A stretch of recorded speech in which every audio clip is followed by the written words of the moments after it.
Hi everyone.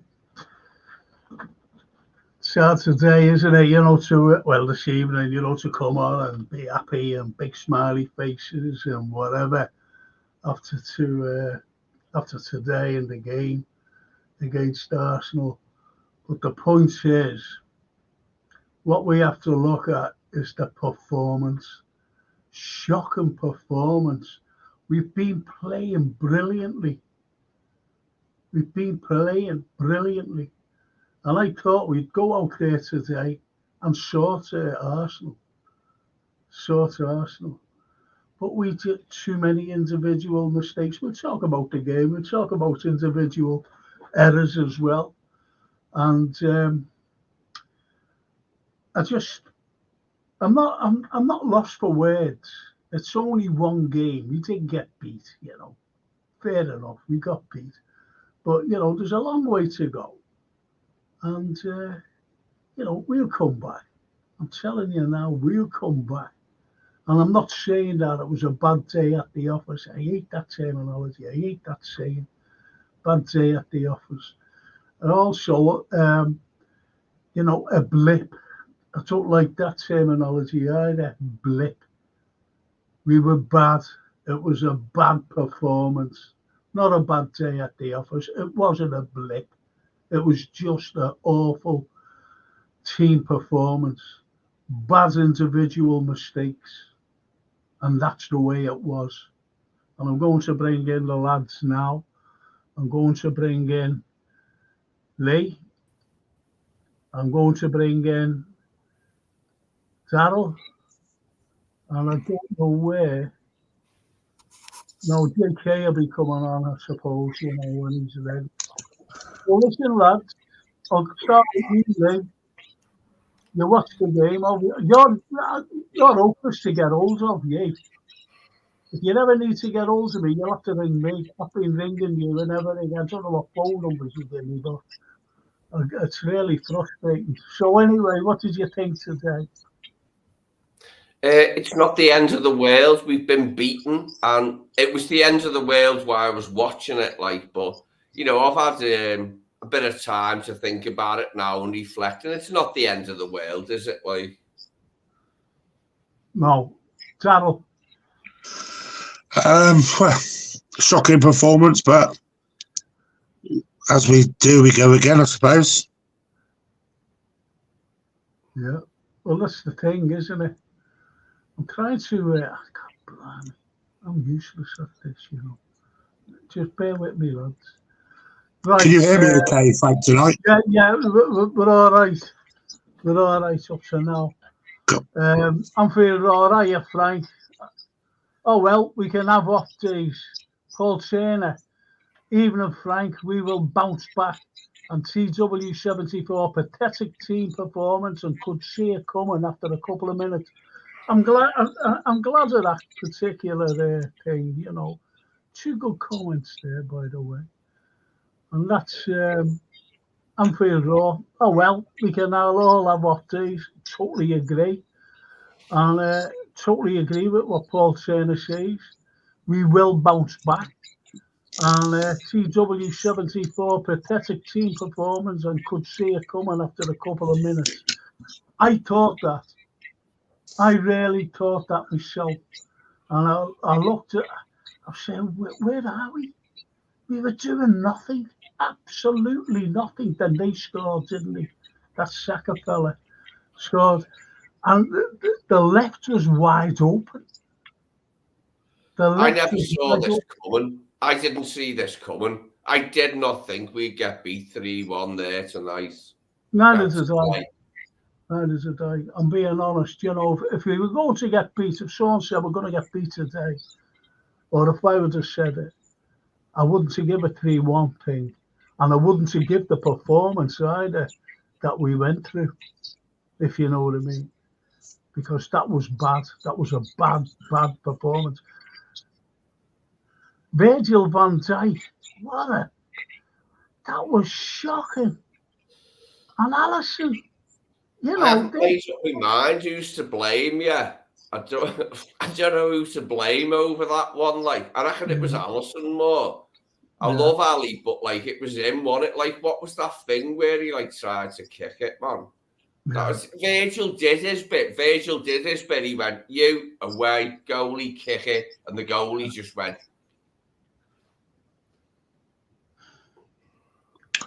We love our goalie. Our goalie's great. Our goalie is second to none in this league. But that was just a brain fart, wasn't it? He had a brain fart. Well, he did, yeah. But what you've got to understand, he's the best goalkeeper in the world, and he has made a quite number of mistakes. You know, through his playing career with Liverpool, starting off against Leicester. Remember when he tried to, dribble past that Vardy, was it? And he just couldn't bang goal. And I thought he would have learned from that. Everybody learned, but he hasn't. I'm not having a go at him. Please, I'm not having a go at him. I know. It's rare. It's rare, isn't it? It's rare. Yeah, very rare. Very rare. And as TW says, Virgil said he should have dealt with it. Yeah, he came out and said it was his fault. And he did say it. And Anthony Ross says, also agree with you all about Virgil and Ali balls up. Why didn't Virgil get it? No, it wasn't Virgil. It was Ali. Virgil did what he needed to do, and it was Ali that messed up there. Darryl. Yeah, I thought it was Ali at fault there, and then for the third goal as well. It was just it seemed to me there was a lot of balls coming over the top, and they were letting it bounce 9 times out of 10, letting the ball bounce every time. And obviously, which got Konate sent off. The first one was harsh. First yellow. It was more of a wrestling match. But the second one, fair play, it was a red. He had to walk. So. Yeah, but I want to know, was Konate's second yellow for tickling him under the arm? Because he put him in the armpit, didn't he? And he went, was it for tickling? Come on, if you get a yellow card for tickling, then the game's gone. See, this is what people tend to, especially the Gooners, they're fans. And they're all made up, we beat that, great revenge for them because they're not at Wembley. Well, the FA Cup, the FA Cup's the only thing that they've ever been any good in. They've got loads of leagues. I do give them that, but they haven't got a lot. So the FA Cup's a big thing to them. So when we knock them out of it, they have to cop on because the FA Cup's massive to them, isn't it? And this is what I get with. Sorry, Dave. But the FA Cup is much bigger to Arsenal than us. So the oldest one there, I was just going to say, Frank, it's not all the Arsenal fans have come out as they usually do with performance, thinking they won the league, but they'll probably get beat to West Ham away next week. That's what they're like. Yeah. Exactly what they're like. I'm gonna bring in JK here, and I want us to. I was looking at Jamie Phillips's podcast before, and I said about Gakpo. I said he's been with us for over a year, and I'm not being funny. I'm not criticising, but he just doesn't impress me at all. He just doesn't impress me, and I think he's lightweight as well. He's 6'4", for God's sake. Should be shown as young or little Jota, you know what I mean, bustling and everything else. Now I'm bringing in JK here, and unfortunately, I'm going to ask him this. I'm going to Anfield Ross says, JK, you're okay? Yeah, all good, bro. Okay. All right, Lee. All right, Darryl. How you cool? Okay. Easy, bros. Easy. Okay, then I'll go to you, Darryl. Then ends with you. All right, Lee. And this is a very good point here. And he says, Anfield Road, that is. Can we discuss Gakpo, lads? Actually, starting him versus Arsenal totally halted the momentum of Darwin. Okay, there you go. JK, answer that. Okay. I think if Darwin didn't have that little foot issue, I think he would have started the game. The only reason why Gapco started is because Darwin wasn't maybe ready to start. But the way Darwin was running around, I thought he looked okay. So maybe it was just precaution, you know. So I think the Gapco starting is only because of that. Okay. What about you, Zaro?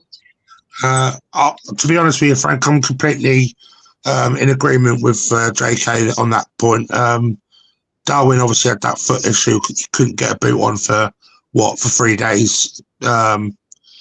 But we need to start talking about Cody Gakpo because he's just not performing at the moment, is he? To be honest.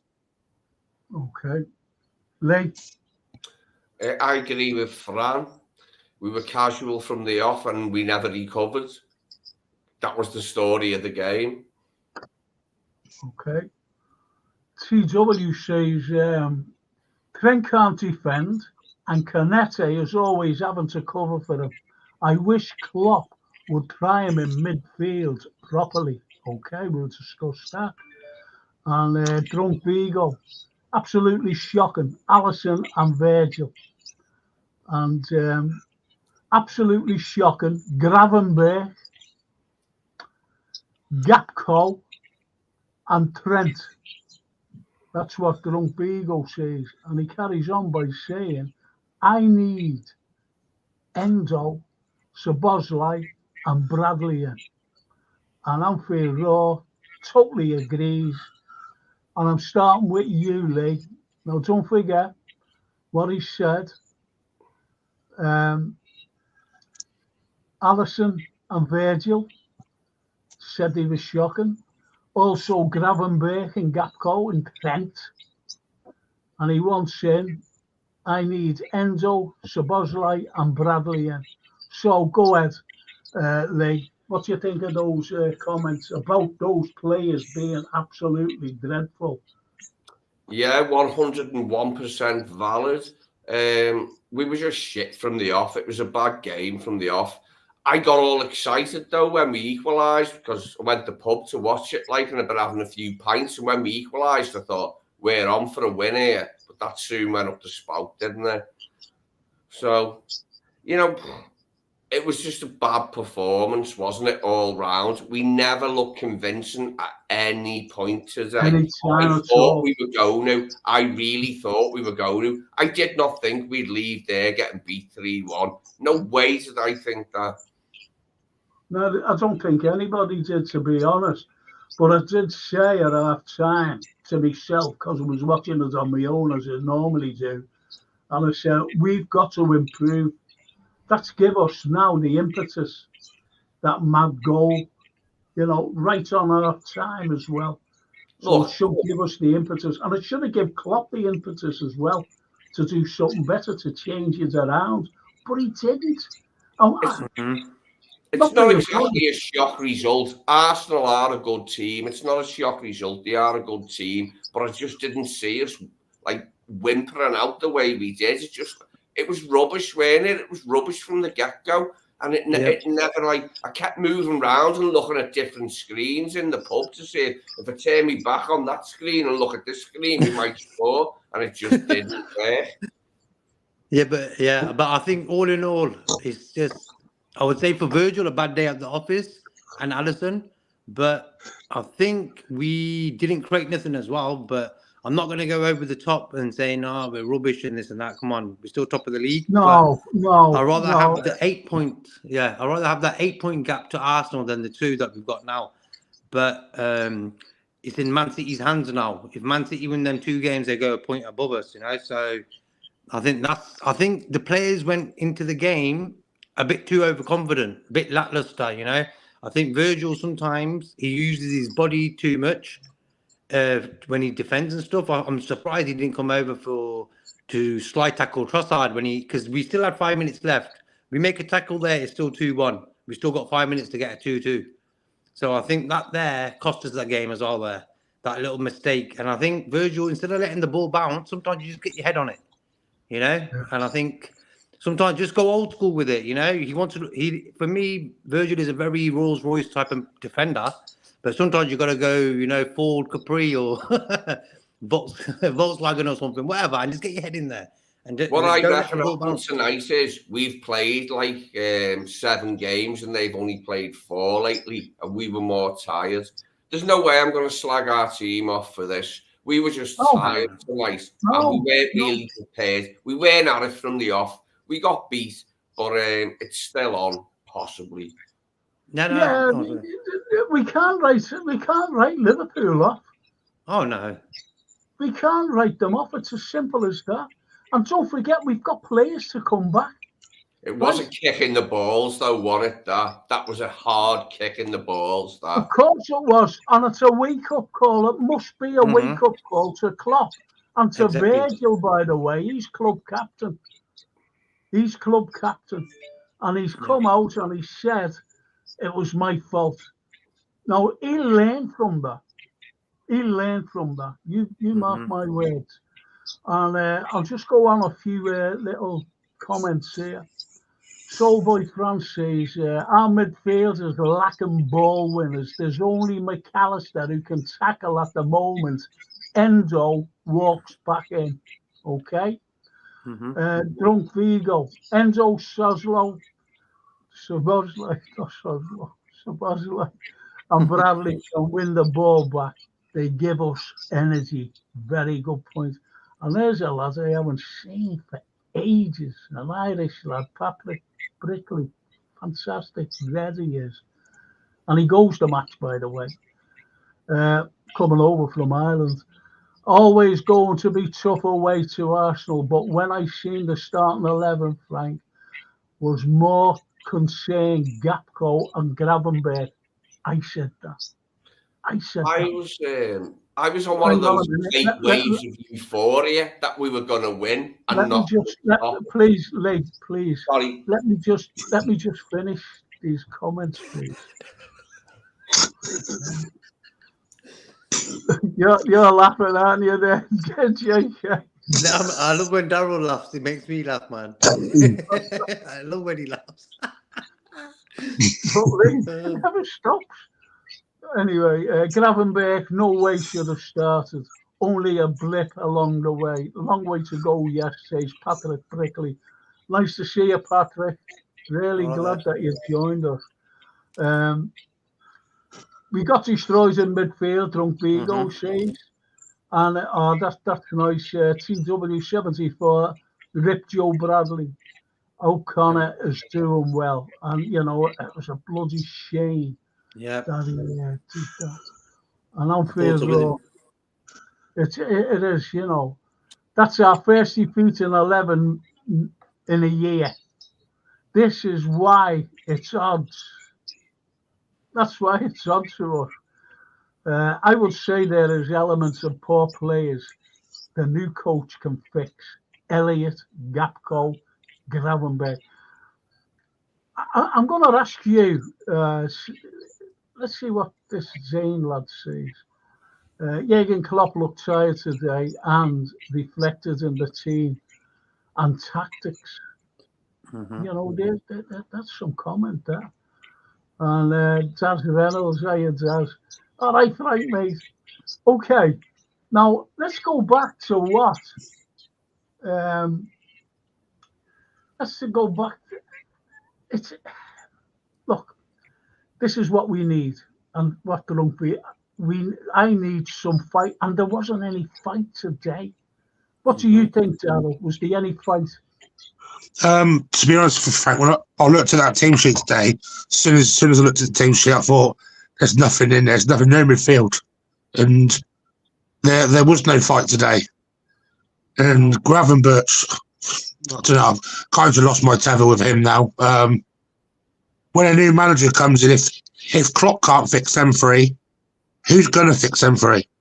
Exactly. There wasn't no fights there. There's no bite. Virgil van Dijk's had all the press hounded at him all week. I kind of get him for his mistake. He's been under pressure all week from what's gone on. And we can't help the players. Obviously, Connor's dad passing away and Nunes, but the team tactics just was not right today. You looked at it today, you thought, as soon as Gravenberch's name was on there, Gakpo's name was on there, I thought, we're in trouble here, and we were. It happened. I'm going to go to Lee here.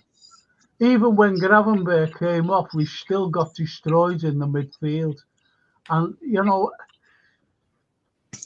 I agreed with... Look, I've said it to you before, haven't I, boys? I've said it to you before. What do you think of Gakpo? What do you think of Gravenberg? And they still haven't done nothing for me. I'll go to you, Lee. Gravenberg and Gakpo. I'm not really up for discussing Gravenberg, but I think Gakpo's done okay. I've seen a lot of comments lately saying that he hasn't done okay, but he has scored and assisted like a lot of times, which in my book counts. But he's done nothing today. Absolutely nothing. I said to you before, I'm always loath to criticise our players, even Naby Keita. I was saying about Naby Keita 18 months before he left. Leave him alone, get off his back, he'll get fit and he'll be great for us. I just hate criticising our players sometimes. Okay, I'm going to go to 2 comments here. And I'm starting off with JK, then Darryl, then Lee. Let's see, Anfield Raw says this. I don't know what it is. Anfield Raw says this. I thought Rice and Jorginho ran the midfield, and we had no aggression up in the middle. And that Gabriel and Saliba were not pressurised. Well up to Diaz, fluke goal. Yeah, that's it. We never got a grip in midfield. We never got a grip from the first whistle. We never got a grip in midfield. Okay, and Enzo coming back says TW74. Enzo coming back will make a difference in the middle of the park. We need John back ASAP, but I think it's a hamstring issue again, and that's what he says. Doug Beagle says, I can't stand Arteta, bro. I don't think anyone can, to be honest. And Zayn Hanif says, Gravenberg was hiding today, in my opinion. I felt he could have wanted the ball a bit more and been a bit more braver. That's a cracking comment. I'll go over to you, JK. Mm-hmm.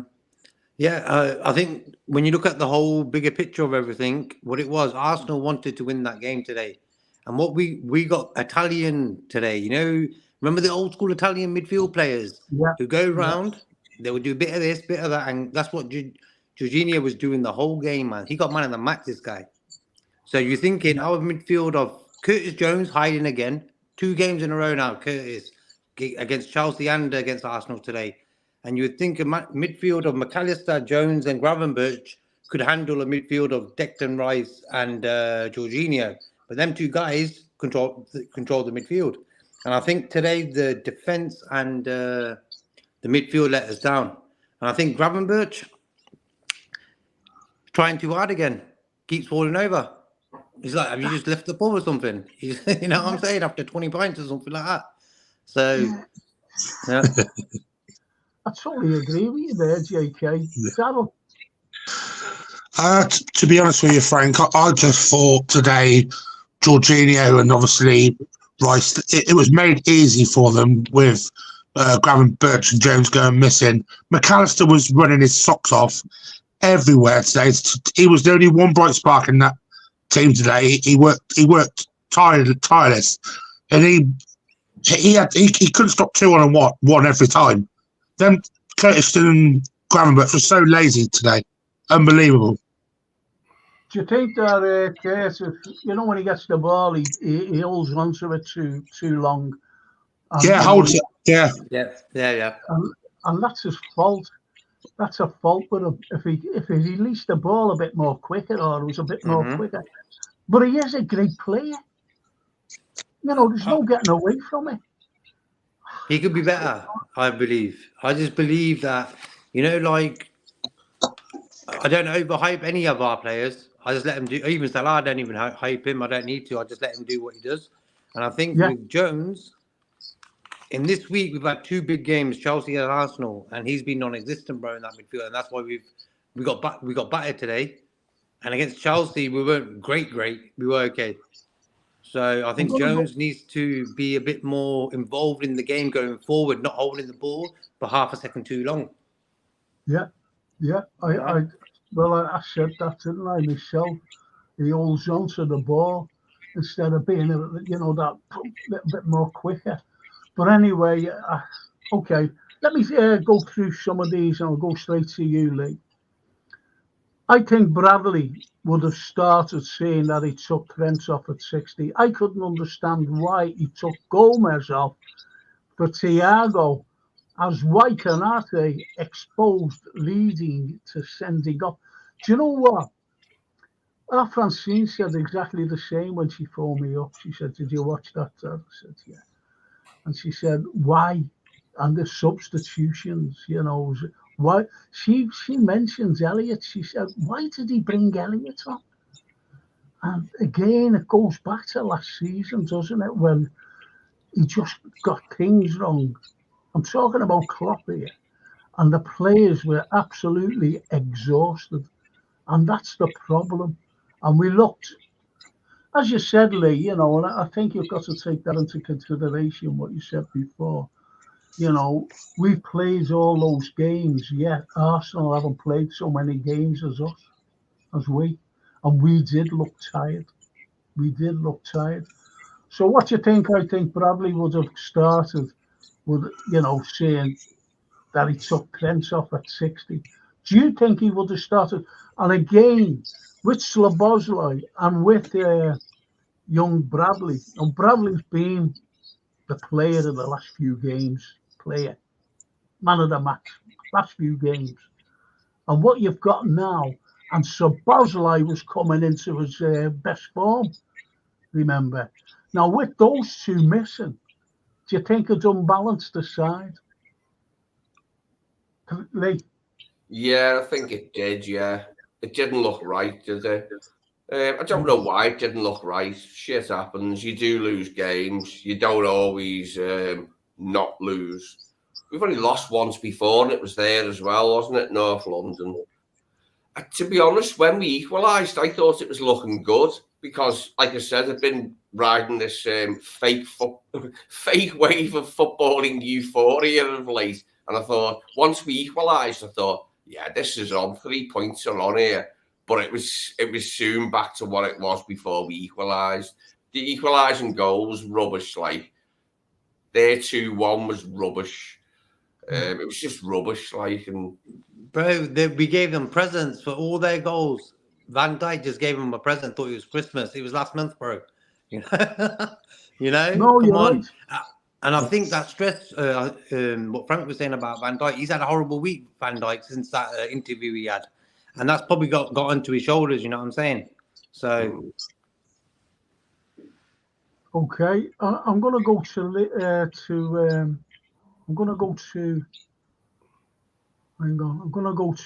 Darrell on this thing here. Hang on, I missed it. There's that many coming in. Yeah, I'm going to go to this here and the rest of them. Drunk Vigo, going right to you, Darrell. Can Klopp find a way to have Endo and Mac on the field at the same time? Yeah, Vigo, I think he can find a way because this is quite simple. You play Endo in front of the 6 and you play McAllister in a more forward role now. That's the way you got to look at it now, and then have Szoboszlai with him. But we have to all be in agreement now that Trent can't play at right back any longer. No. We all agree he can't defend. Martinelli had him on toast the whole game. Yeah. Martinelli, the guy who hasn't scored or did anything this season. JK, I'm gonna follow on from what Darrell said there. Do you think that it would have been a different Martinelli if Bradley had been marking him? Yeah, because I think Martinelli wouldn't know how Bradley defends, and that will sort of stifle him. He knows how Trent plays. They've studied it. I can imagine him and Arteta spending 10 days just studying Trent Alexander. You don't know who Bradley is, so he might have messed up his game. Yeah. And I think with the Endo, we got 6 days now until our next game. So Endo will have enough time after his jet lag and his tournament to have a bit of relaxation. And we've got Burnley at home next. So it should be a good game for him to come back straight back in. Okay. TW says, McAllister was a one-man midfield, and he was. Even our Francine said, you know what, McAllister was the only one there. And she was spot on, like what TW says there. And as soon as I saw the lineup, I knew we were in trouble. You said that at the beginning, Redbird. And people hit the like button for Frank. It will help to cheer him up. Yeah, do that. Cheer us all up, I think. And Humphrey Ross says, Elliot, right, I don't know. RSM or right wing is not a good player. I did laugh out loud when he got roasted today. It's like watching my little lad run across the room. But he was rubbish, mate. He was rubbish tonight, Elliot. When he come on, every time he got it, he come back and went inside and lost it and then fell over. It was poo. But everyone was poo tonight. Poo was flying everywhere tonight. It weren't just him that had shit on his shirt. It was everyone. You know what it was? I think Elliot is a guy, you don't need him when you're chasing a game. He can't cross the ball, but what he can do is get the ball and play the simple pass. He's very good at that. That's one thing. So when you lead in 3-4-1, bring him on, get the ball, pass it on. He's okay at that. But crossing the ball when you're chasing the game, he's not going to do it. Well, I'm going to go through these here. And I'm going to stay with you, JK. But let me go through these, please. Drunk Vigo. He says, I think we would have won if Bradley and Szoboszlai were in the lineup. Okay. And Redbirds, Humphrey Ross says, I'm disappointed with this result. A draw would have been good today. And they all agree on that. They all agree. And even Drunk Vigo says Bradley works. And that's so right, he does work. And Redbird, right? So I'm going straight to you, JK. Why didn't Darwin start? He'd have kept the Arsenal defenders busy. And I was quite surprised as well. JK, why didn't he start him? Because when he left the Chelsea game with his foot in a band, what's that shoe? You know, them protective shoes. He left on crutches. So for me, him even getting a game was surprising. So I think, okay, we lost today, and it sort of just derailed us a little bit. But for me, it's one game. We've lost 2 games in the league this season, 2 in the Europa League. And you know what it is, bro? This is the first time we've probably got together and we've lost a game. Yeah. And look how many games. This is the first time. Yeah. You know, we're not used to losing. We've been beat properly. Tottenham beat us, but they didn't beat us properly. This result has been like a kick up the arse, and then when you turn around to see who kicked you up the arse, someone slaps you in the face. That's how rare defeats have been for us recently. So keep it in perspective. We're still on the we're still on the hunt. That was those pints. I had to go to the pub before to watch it. Like, usually watching my dad, the Everton, but I've had a row with my dad, the old Everton. Like, so I went to the pub to watch it. Anyway, it was North London against Liverpool. It was the draw in the Everton Tottenham game, and we lost to Arsenal, man. Well, let's get back to what Redbird says. You know, he would have kept the defenders at bay. I've always said, and you must have said it as well, boys. You must have said it, even the lads on the chat there. If you're fit enough for the bench, you're fit enough to play. Yeah, I've always said that. Always. So why was he on the bench? it's only what you said, JK. You know that that we all know that he left, Anfield with a boot on. And Klopp said, didn't he? And if he can put a football boot on, he plays. He'll be all right. And he did put a football. In fact, he put 2 on. And I wondered why he never started them. Does anyone think Klopp was of a similar mind that I was before the game, that we could beat them without Darwin, and just left him on the bench because he thought we could win again there within... Well, how long ago was it we beat them there? It was like 2 weeks ago or something, with half a team. 2 or 3 weeks ago. Bobby Clark and everyone, Yeah. like, and Swanson and Bradley and bloody McConnell, I think, came on or something, didn't he? And it lulled me into a false sense of security over this game. I thought we had this game. I thought we were going to pretty much win the rest of our games for the rest of the season, just to make Jurgen's win ratio look better.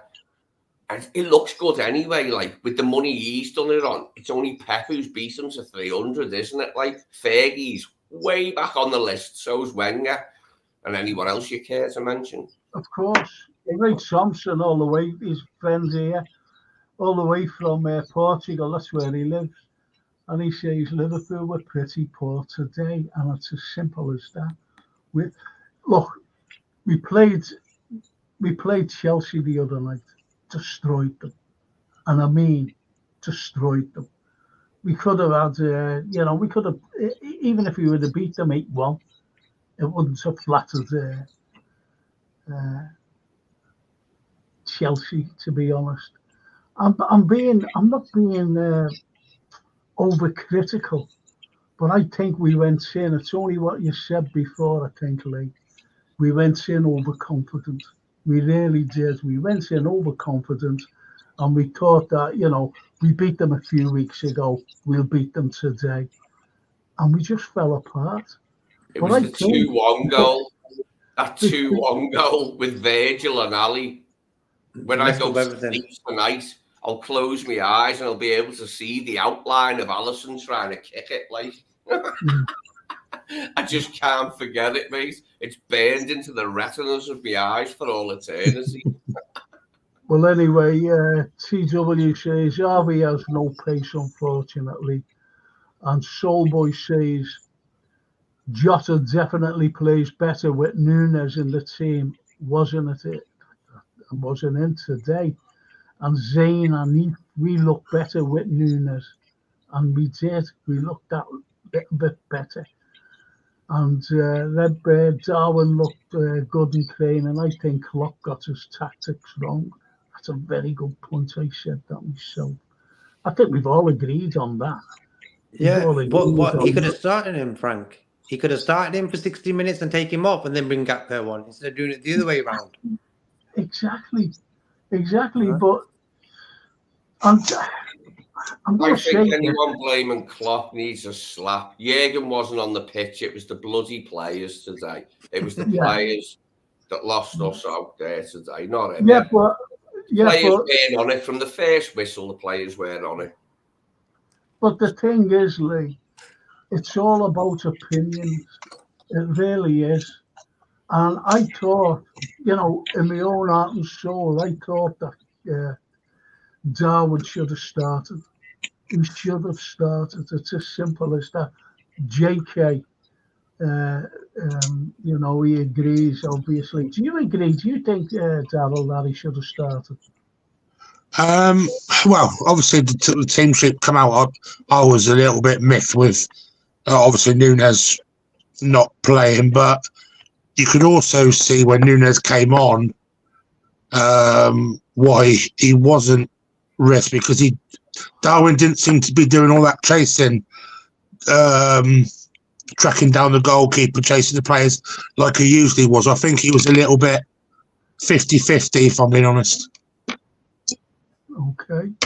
Can I ask our subscribers, Frank, where Diaz's goal that Gabriel handballs in, on a list of like 1001 daft goals, where would that feature? Remember them videos when VHS was a thing? You used to buy a video and it said 101 stupid goals, and you seen people kicking the floor and falling over. Well, I reckon Gabriel's handball will be in the new updated edition. Well, Redbird says K-Mac said Gravenberch or Gapco in brackets. So I think it was Gravenberch touched the ball 20 times. That's outrageous. 20 times Gravenberch touched that ball. I think that's disgusting. And that's what I mean about Gravenberch to me. And Keegan Murphy, he makes a good point here. Darwin having shots at Raya would have been perfect, in my opinion. Okay, what do you think, JK? Yeah, I just quickly saying about Anfield Road. I think Elliot has sort of let himself down. Like he's getting chances by Klopp, but he's not really fulfilling what he showed early on in the season. In the last 2-3 months, he's been off boil, I think, and that's why I back every player who plays for us. I don't care who scores, even Gomez if he got 2 today. But, I wouldn't really. I don't believe in favouring each player more. Yeah, I probably like Darwin more than I like, say, Gapco, for example. So, yeah. Well, Drunk Virgo says Vase of Flowers needs to watch some Bollywood films to cheer him up. No, I need to find the VHS tape of 101 daft goals that I used to have. It was up there. I think, I can't remember who's on the front of it, but it used to be a thing years ago, a compilation of bad goals, own goals. Nick Hancock, Lee. Yeah. They were Nick brilliant. Hancock. Nick Hancock. Yeah. It was better when you had to put it in the machine instead of having a computer. It was better when you had it on a shelf or something. You know what I mean? We've lost something there. Alison says, I just hope that's the bad performance out of the way. And we all do, yeah, we really do. And as Redbird says, tired, exclamation marks, rubbish, excuse. These are highly trained athletes. No way did any of the players walk on the pitch tired. They just weren't good enough today. End of. So you can tell that Redbird's not just angry, but also frustrated. Mark Simon says, best in peace, Conor Bradley's dad. So say all of us, Mark. So say all of us. And Lee, you're right, lads. The only thing missing is a prime Steven Gerrard to pull this midfield together. How I wish for another era. I think finally injuries caught up today. That's what we said about Sir Bosley and the likes of young Bradley, not playing. And do you think, Soulboy Fran, I'll go right to you, Darryl. Do you think that Jones plays too many easy backward passes rather than looking forward? Very good comment there, Darryl. Yeah, I agree with Soulboy Fan there. I think the last couple of games we've seen with Curtis James, he gets the ball, instead of running forward, he takes a step back and then passes straight back to defence.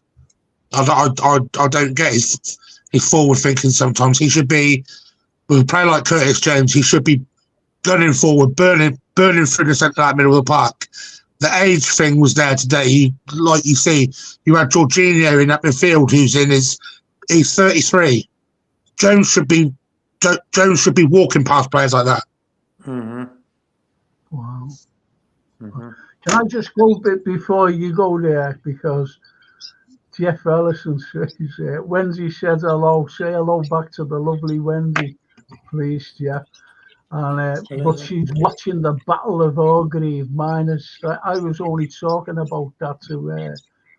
I'm giving a talk next Thursday, and I'm sure I'll be bringing that up. Actually, albeit that I'm actually talking about Jack the Ripper. I'm doing a Jack the Ripper talk next. Up in the Gulf somewhere. So I'll be going up there with an angry head, if possible, because of today. But I'll be talking about Jack the Ripper. And funny enough, Hargreave, honestly, I'll be talking about that because because of MI5 and Special Branch, and I know a Special Branch fella. Did you know I used to work for the CIA, Frank? I used to work for the CIA years ago. Did freelance work for them, didn't I, in the Middle East? CIA, you. Oh, yeah, I remember that, yeah, I remember that. Did you blow up the Nord Stream, by the way? You never, but anyway, right.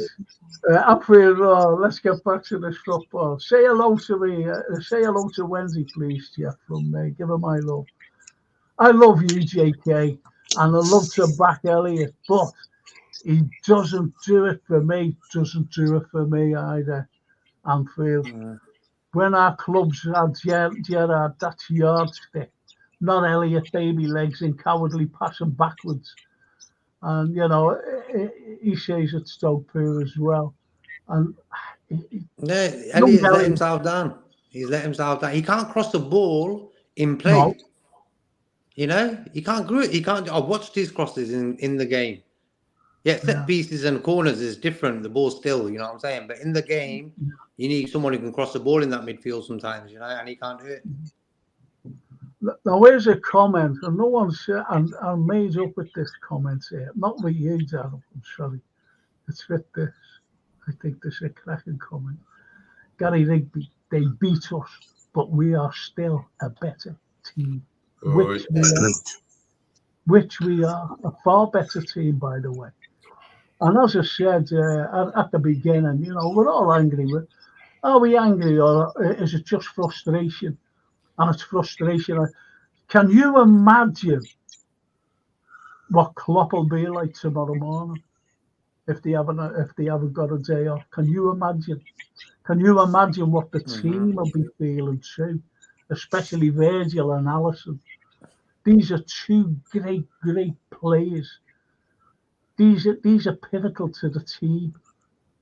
Can you imagine what they'd be saying as well? And that's why, I was just saying, like, for me, on social media and stuff, there's people writing messages like, make sure you don't slag off our players, Virgil and Alisson, blah, blah, blah. And I'm thinking, why do you as a fan need to tell Virgil and Alisson they had a bad game? They know themselves, man. They know themselves. We don't need to say nothing. They'll watch that game again tomorrow, maybe with Klopp or on Tuesday, and they will discuss that, and Virgil will feel so embarrassed himself. So no one needs to say nothing, We're not Arsenal, Man United, who just slag off their players 24/7. So for me, what Virgil played today, it's just a week since that interview. Maybe he went on his mind and stuff, but today he weren't up for the fight, and Arsenal was. And Jorginho, he was old school today, Italian. He was up for a game, and he controlled that game. He did. Yeah. I can't believe it. Yeah. And what you could see there also, Frank, really, you can see it. Our next 4 games are Burnley, Brentford, Forest, and Luton.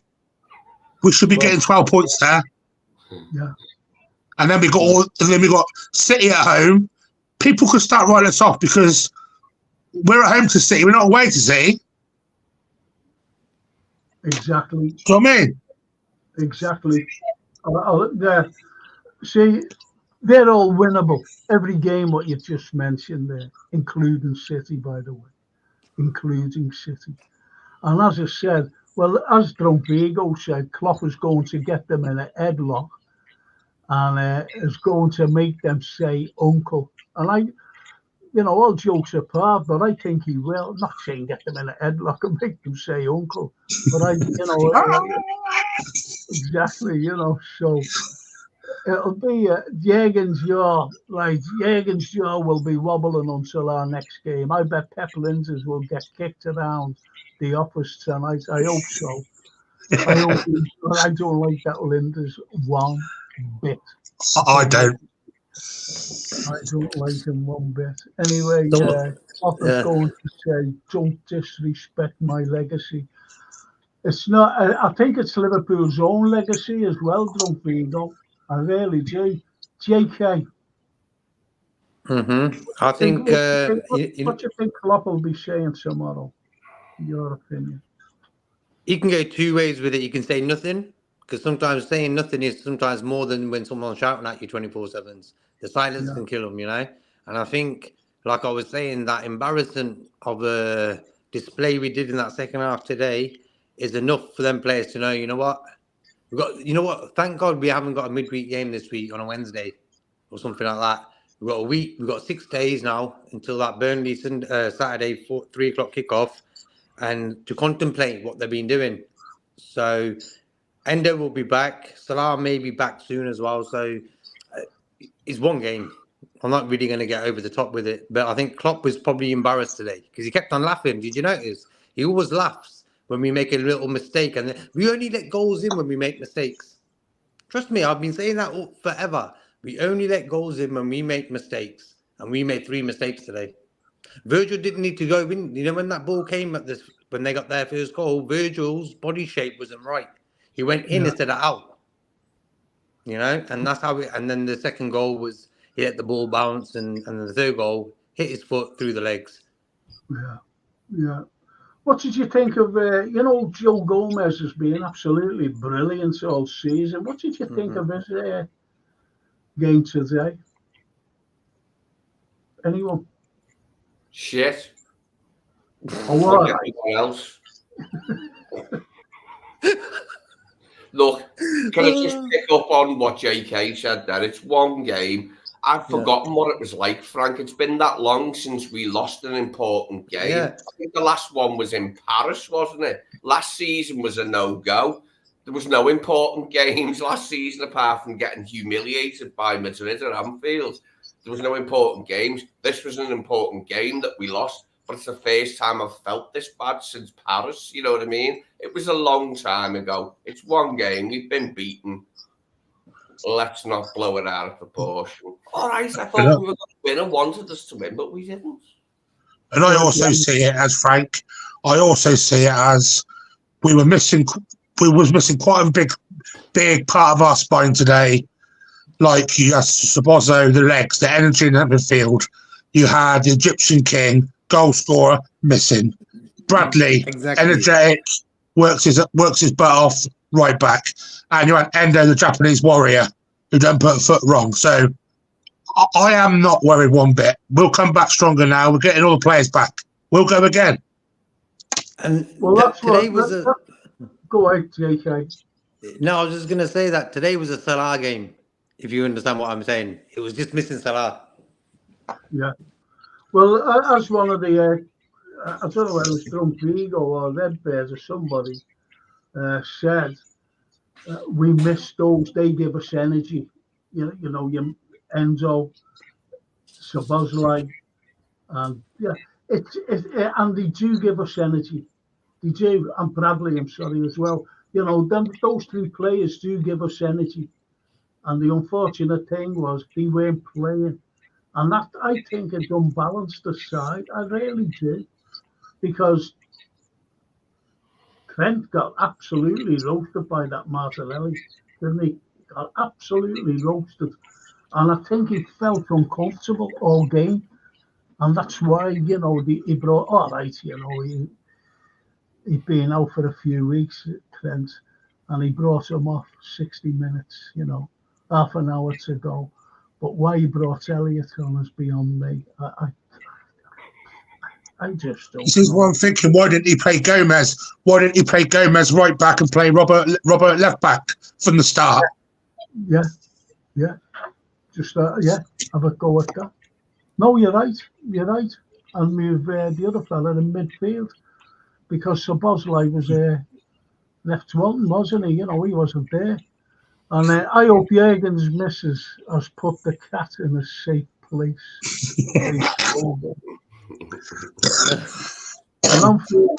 Kurt Zuma's come round for a coffee. I'm feeling Rossi's in a weird way to be in the title race is still pretty impressive considering we're a work in progress. Very good comment. The next coach, Alonso, cough cough, has a great foundation. Also, Trent and Robbo look unfit. They looked unfit. Well, Robbo is unfit, to be honest. He is unfit. And isn't it a shame that Semikas broke his collarbone and nothing happened to that player? Remember, he never even nothing when he took him out on the touchline, and nothing happened to Saka. that. That was shocking. That was And shocking. Saka. Yeah, shocking. Broke his collarbone, and it's a pity that it's a pity. So what you think, Lee? In a weird way, this is a title race. Is still pretty impressive because we've always said on this pod, haven't we, that we're only getting these players to gel. But I only said the other night after beating Chelsea that it seems that we've gelled. We've seen that. But unfortunately, it's just come away today, that gelling, it's just come away today. And it was individual mistakes. They didn't beat us with fantastic open play and, Walesy goals and everything else. They didn't. It was defensive fragilities again. And we've got to put a stop to that. If we go on to win the title, or we're wanting to win the title, we've got to look at the defence. And I think someone, I don't know whether it was on this pod or what, because I was watching Jamie before. We need a DM, and I think we still do. Albeit, fans say, well, Klopp doesn't play with it, our system doesn't call for the DM, but we do need one. We need a Mascherano. We need a Andre. Why didn't we get him? So we needed Warriors there today. There was no Warriors, unfortunately. I thought McAllister played very well. He was the only midfielder, and he was a little bit of a warrior today. But that was about it, in my opinion. So, Lee, what do you think of the Burnley game coming up? Yeah, I think we'll win. That will be fresh? Do you think that will be raring to go? What? I haven't really processed tonight's result properly yet, like in a miserable way, because, like I said, I had a couple of pints before to watch it, and it was bad and all that, but it's not the end of the world, is it? You know what I mean? It's it's not the end of the world. What was it? I had an interesting question to pose then about this defeat and where it would take us, but I've forgotten it. It's just gone off the top of my head. Whatever it was, it's gone. It's gone. Right, okay. Well, that's a cracker. That's a good comment. JK. No. Here we go. Can you back up? Can you back up? I'm trying to bring a bit of levity to the show. Whose goals you think would feature on the 101 daftest goals ever video if they still made those compilation videos that I used to buy years ago? Would it be Gabriel's handball or would it be Virgil and Ali's coming together? Yeah. Which one would make it us? Come on. It's a probing question. That's the question. I was just going to say, I think that'll be that handball, the own goal. That's what it'll be. Has he gone now again, the invisible man? Yeah, he's gone. He's up and down like a bloody yo-yo. That's what he calls himself, vase of flowers, but he wants to call himself yo-yo. Flowers need water. Yeah. All I'm going to say is, Frank, all I'm going to say is, Frank, I feel sorry for Burnley next week. Mm-hmm. Say that again. I feel sorry for Burnley when they come to Anfield next week. Okay. It's going to be an onslaught, I think. Okay. Do you agree with what I agree with you, actually, because we'll have to be fired up. We're not on top of the league. We're on top of the league because of merit. We're on top of the league because we're brilliant. We're on top of the league because we deserve to be there, albeit that we got beat. We're still 2 points clear of that lot, The Gooners, we're still 2 points clear. And they've got our games coming up as well. They got West Ham next week. Exactly, a derby game. Yeah. But they were awful today, apparently. I never watched the game, People they were bad. West Ham are hot and cold. 1 minute they're good, next second they get beat. It's like hot and cold. Let's hope that they're hot next week, eh? Yeah. It's just anyway. At times today, I was envious of Arsenal's pace in transition. I do feel we lack serious pace wide. We're still very good workmanlike up front, but I'd more, yeah, but he wants more speed out wide, and that's it. Remember a couple of seasons ago when the likes of Robertson and Trent, were flying up them wings, and they got more assists than anybody, didn't he? With crossing the ball and everything else, and we haven't got it this time for some reason. We haven't got it. But young Bradley did bring that pace back, especially when you see him against Chelsea. He had that pace there. Darwin's got it out wide as well when he comes out wide. And, when he set up the goal for Diaz against Chelsea, the pace he had, then the cross, bang, goal. Young Bradley, the pace when he went away and crossed it for Szoboszlai, the header, that was pace. That's what you need, and that's what we were lacking today, that pace. So you bring out of the equation, not Szoboszlai, I'm sorry, Bradley, and also Darwin. And as Hanif said there before, Liverpool were playing better when Nunes came on because he occupies defensive. You can't leave him alone. And what also about Darwin, he's getting the offside spot on now because he was always getting caught offside, remember? And we were complaining about it.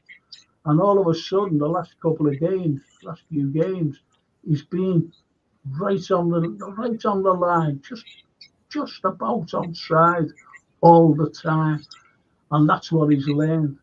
And the unfortunate thing is, some of the shots he's having.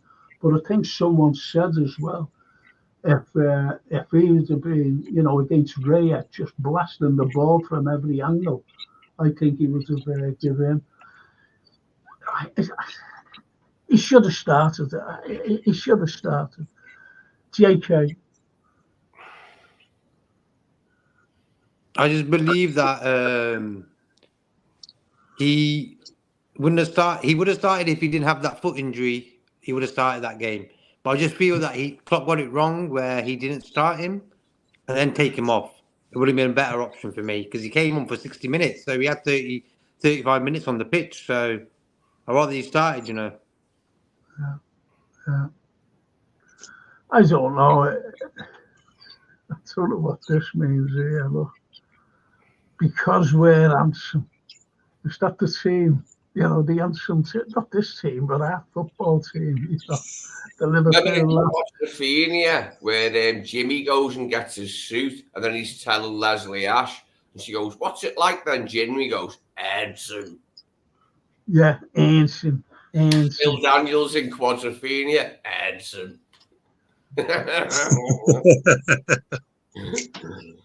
So do you think that Klopp, will have the boys in? Do you think that he'll be prepared, or the lads that is, not Klopp, prepared for the Burnley game? Well, if he isn't, to be pissed off. Yeah. So within 24 hours, not 24, 48 hours, because we'll be having the Tuesday pod. So do you think you'll reflect more on the game today on Tuesday, JK? No, I just feel, bro, that when you look at the game, all in all, it would have been better if we won and we had an 8-point gap with Arsenal. For me, I'm not worried about Arsenal as well. I don't really worry about any other team because at the end of the day, when this game started today, the title was in our hands. So it was up to us how we played that. So you're going to, like football is a journey where sometimes you run out of petrol. I don't know, your tyre goes flat, whatever it is. And that's football, And I think we've had in the Tottenham game and this Arsenal game, the tyres going flat. So we've got 6 days to get them tyres pumped back up and bring in a few players. Like Thiago's back now, Endo's back for that game alone. So no, you're right. Just go after back, yeah.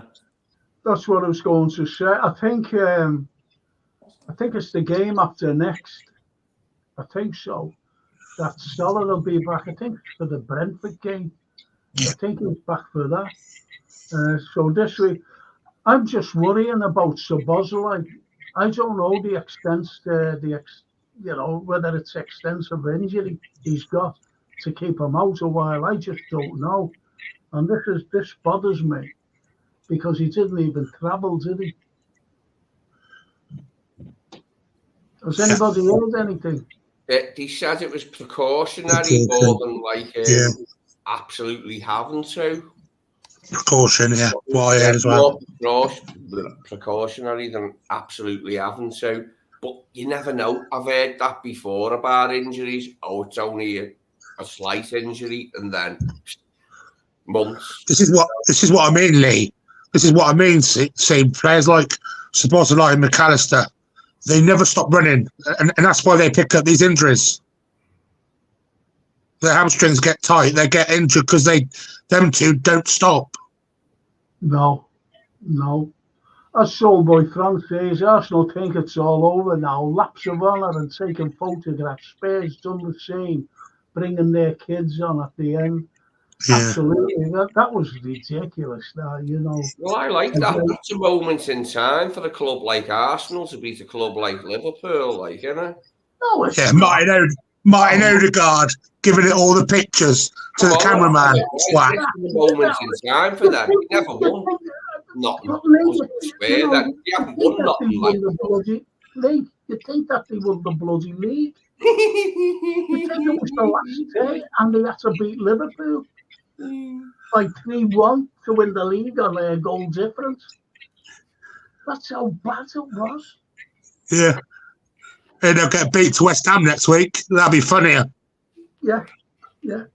Let's see how many, when Liverpool go on another run, let's see how many games they can keep up, the Arsenal. Frank, can I just tell you, an Arsenal fan who I can't stand, Alan Davies. Now, I know lots of Davies and Davises, but remember what he said about Liverpool on Room 101? About Scousers and about Liverpool. And then there was some lame thing in about the year 2000 about the greatest Britain ever. And he picked John Lennon and he went, "Oh, I like Scousers actually." And I was like, "Shut up." I'll have to do. Go away and die. Anne Robinson's from Scotland, and Anne Robinson got it back. Anne Robinson went on telly and she picked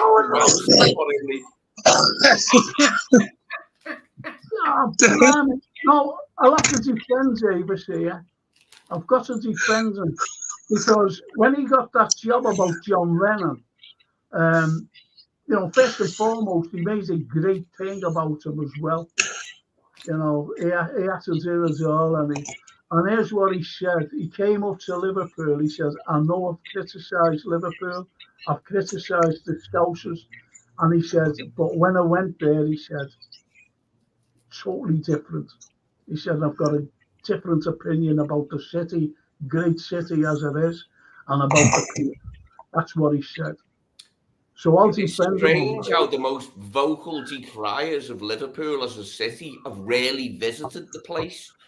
Oh yeah, all the time. I've experienced it away. The last time I was away, I only went on my own. I only go to Italy. And there was a couple sitting down and they're away from me. There was only 3 of us in this, restaurant sitting outside. And anyway, as they were sitting there, I'm just there, I'm having a beer and I just had something to eat. And the lady said to me, "Excuse me, where'd you come from?" Because I was speaking Italian, believe it or not, to the waiter. And well, obviously, with the accent and I said, "Oh, I'm from Liverpool." Guess what her husband said? Now, these are middle-aged couple. Guess what her husband said? Turns out to be a taxi driver from London. Have a guess what he said? As soon as I said from Liverpool, I said, "What do you think he said?" Well, all right, I'll tell you what he said. He said, "Oh, you watch your handbag. Oh, yeah. You know, got a scouser Good in here." one, that. You can So turn I it just, round on them, like, for a laugh, can't you? like that. So I just turned around and I went like that. I said, "Do you think for 1 minute I'm going to go over to your table, grab your wife's handbag and run away with it? Do you really think I'm going to do that?" And he didn't know what to say. He just didn't know what to say. I said, "Do you think I'm going to do that?" And he just didn't. He was quiet. Bro, you know, when you look at the world, when you watch TV programs, what America has done is stereotyped the world. So if you're from India, you like curry and you talk in a certain way. Okay, stereotypes are certainly true, but what it is, they like to stereotype the world. It saves time to make an opinion Americans on are someone. bad for it, but this stuff exists in every culture. You go to any continent, any country, and you're going to find stereotypes. So, but Americans are bad for it. They do tend to see the world in a way that borders upon caricature.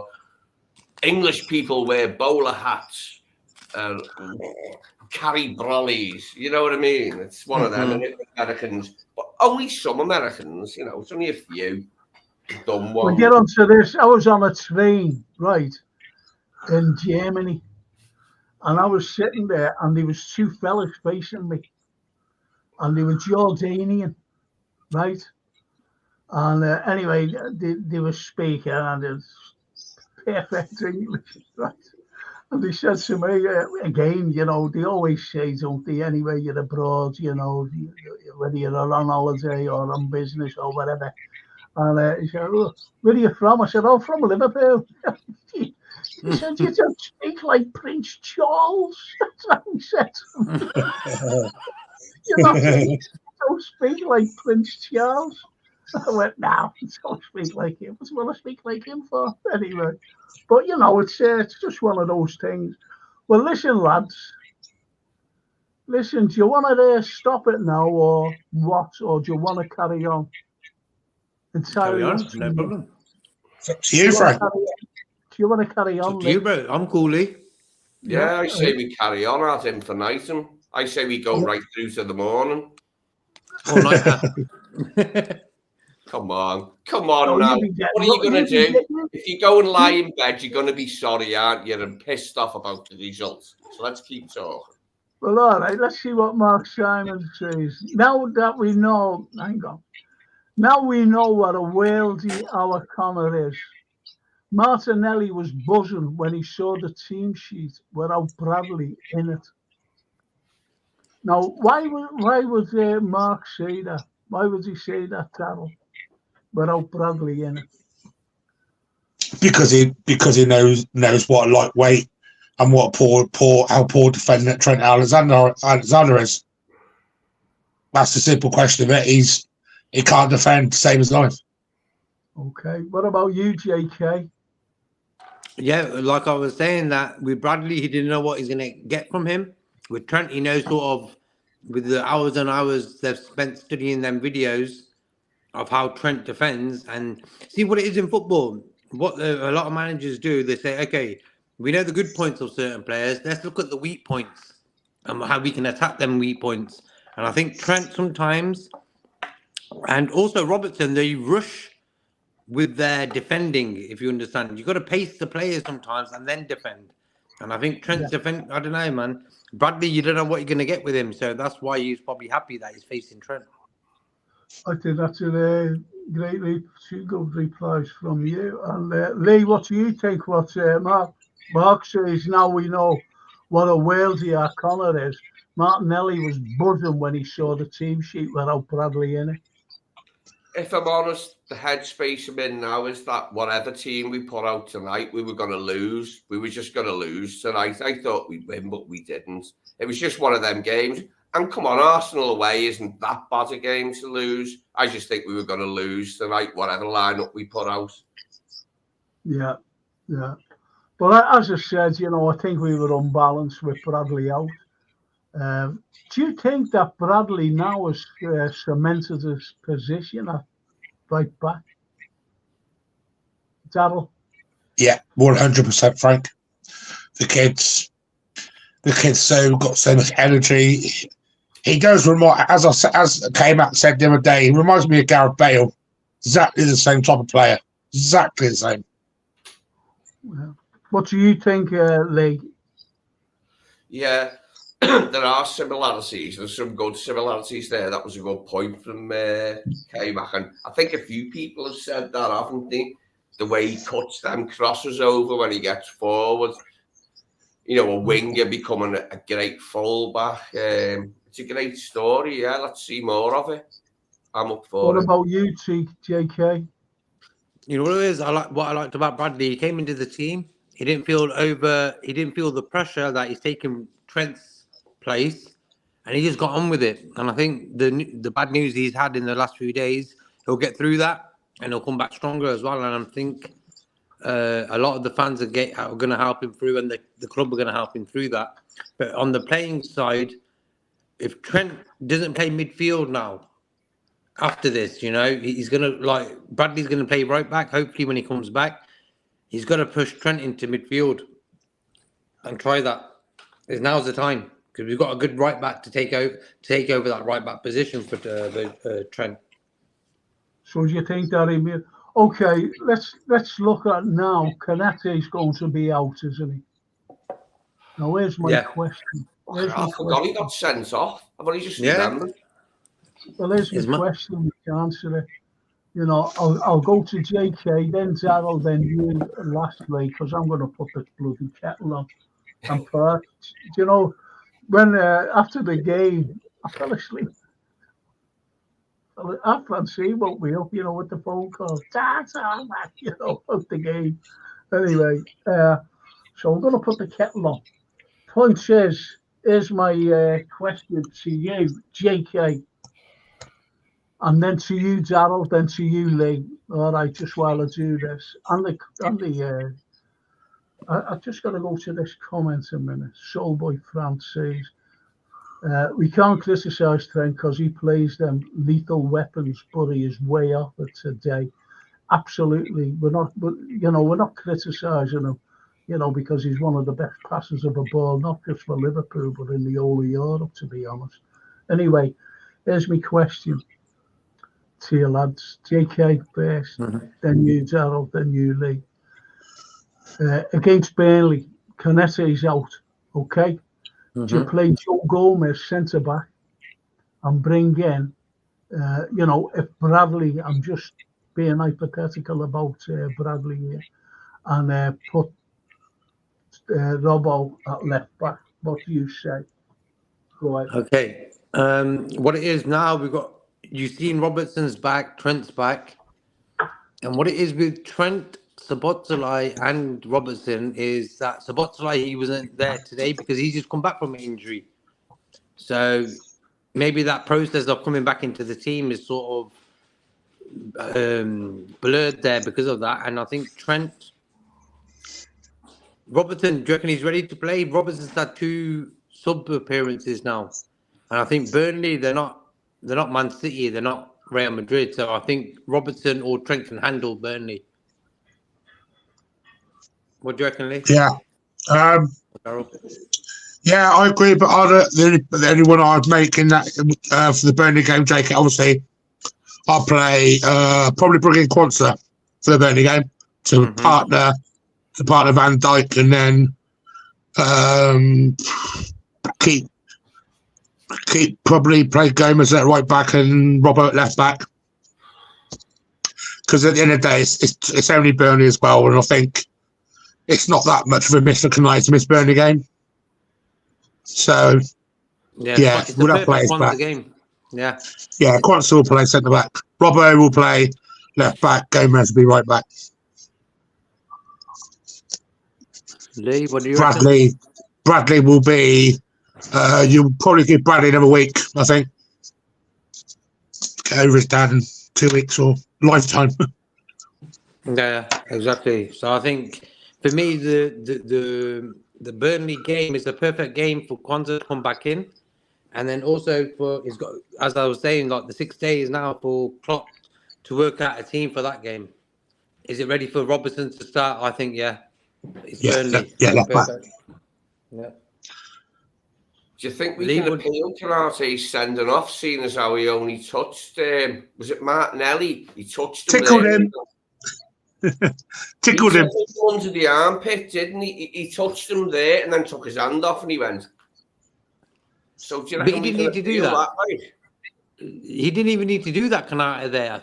For me, Kanata just needed to but he only touched him. He didn't touch him in the face. He touched him like there, under the arm, and he grabbed his face. That was just, like, silly. Yeah, the centre-backs let us down today. The centre-backs. Yeah.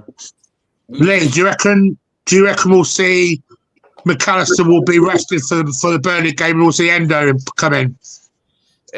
Yeah, we might see McAllister in the 8th, which I'd like to see because I'm a bit bored now of our 8s. So let's have different 8s for the let's have Endo with McAllister and Jones. Grav doesn't deserve another start on tonight's performance. Jones does though. So Jones, Endo, and Mac. Let's try them against Burnley. Yeah, and Sabozzo bench if he's back. Yeah. Yeah, I agree on that one. But I want to see Jones, like I'm really disappointed in these last 2 games from Jones, And also Elliott. People like Jones, Elliott and Gravenberch, them 3 guys there in the last few games, they haven't stepped up.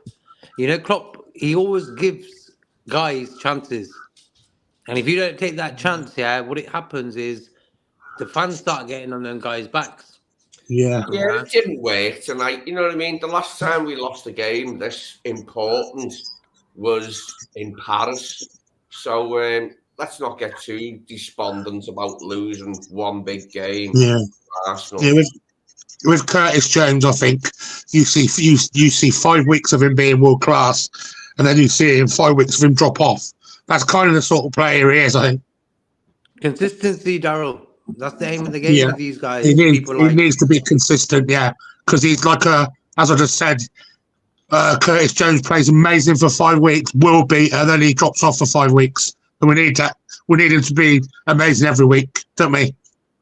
I've never been a big fan of Curtis, but as I said, he's come back in this last year and he's definitely improved. So for me, he gets chances. Why not? I'm not going to say, Curtis is starting.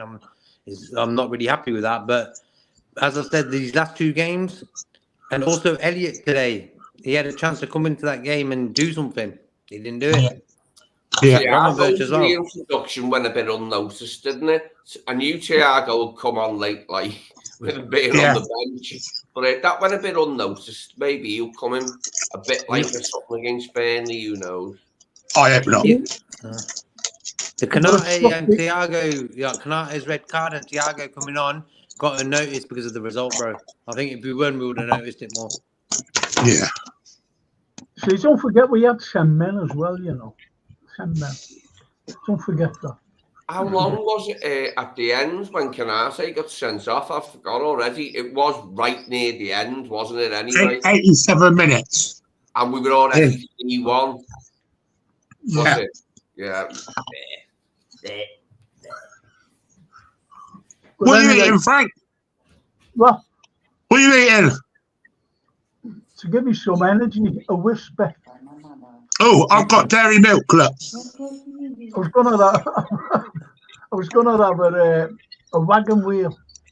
Oh. But I decided against it because it makes too much noise, when you're eating. A jammy one. Yeah, lovely. I love little wagons. But tell the truth, the chocolate quality in the last 20 odd years has gone downhill in everything, especially chocolates. They don't taste like they used to. It's like with football, the quality wise, the players cost more, but the quality's gone downhill. Today has. See what you start. See what you start. What are you eating? I have to say a whisper. And then JK's going on there. The quality comes down. I can imagine the guys in the chat. They will say the same. The quality's gone downhill with chocolates. 100%. Yeah. What was he talking about? Quality's gone down, and Frank was eating a whisper, and the other fella, Darryl, was eating something else as well. Anyway, TW says, Quanta for me, who plays centre back. Okay. I don't know what you said, boys. And Soulboy France says, remember when they used to play in the reserves, Frank, to get match fit? It doesn't happen now. And it takes them ages to get up to speed. Absolutely. Yeah. And that, is he talking about Thiago? Thiago hasn't played in a year. Mm-hmm. Don't forget, a year. He'll be injured tomorrow. Yeah. And Mark Simons, what would you say with this? I'll start with you, Lee. Xabi Alonso would never have put Trent up versus Martinelli. Such an elementary mistake. It should have been Gomez, as Darryl said. Lee? Yeah, I agree. But as I said before, I just feel like tonight, whatever team we played, we weren't going to win. We were just going to lose tonight, and we did. Thing is, But you said that we were going to win. You thought that we were going to win. Yeah. We all did. Your mind, you know. I know, like, bloody hell. You know what it was? I thought we were going to win. I thought we would have beat them. Look, I was going on the premise of the Chelsea game. And I said, we're going to stop these today. Because they're we'll beat these. We want revenge. And Liverpool, look that sort of play. Revenge, yeah. Let's see you take revenge. But unfortunately, we beat ourselves today. I think, to be honest with you, Frank, if we would have had Bradley, Sabozno and Nunes, we would have won, no doubt about that today. No doubt about it. We would have won. Do you agree with that? Carlyle? Sorry, Frank? I was asking JK, do you agree with what Darryl said there? If we would have had the other lads in, Sabozlai and Bradley. Yeah, because what it is with Sabozlai and Bradley, they're front-thinking type of guys. They're on their toes type of players, and I like them type of players, if you understand what I'm saying. So I think if Sabozlai started today and Bradley also, it would have been a different result, 100%. I totally agree with you. What about you, Lee? Yeah, I would have liked it to have went different. I thought it might have when we equalised, but it didn't. That's all I can say. Okay. You don't want to say any more, do you? Sad. In mourning. No, we move on. We do move on. And as Mark Simon says, exactly, our paciest players were out and Crimbo came early for the Arsenal. Yes. And it did come early. Martin Odegaard got a new camera. Bringing the cameras on. What was all that about? He's a Liverpool fan, that guy. Odegaard is a Liverpool fan. And I think what it is with certain footballers nowadays, they've got to take victories over Liverpool. Arsenal beat Liverpool and Arsenal this season, So I think they're the sort of games that they're going to go OTT with celebrating. So I think we've got to take advantage of that. We're playing Burnley next Saturday. Klopp's going to say, guys, look at this. Look what Arsenal were doing last week after the game. They were celebrating. Let's get back at it. Let's get back at it. Agreed, JK. And do you know what, JK? And what I put a proposal. Get out way. That's cool. Get out.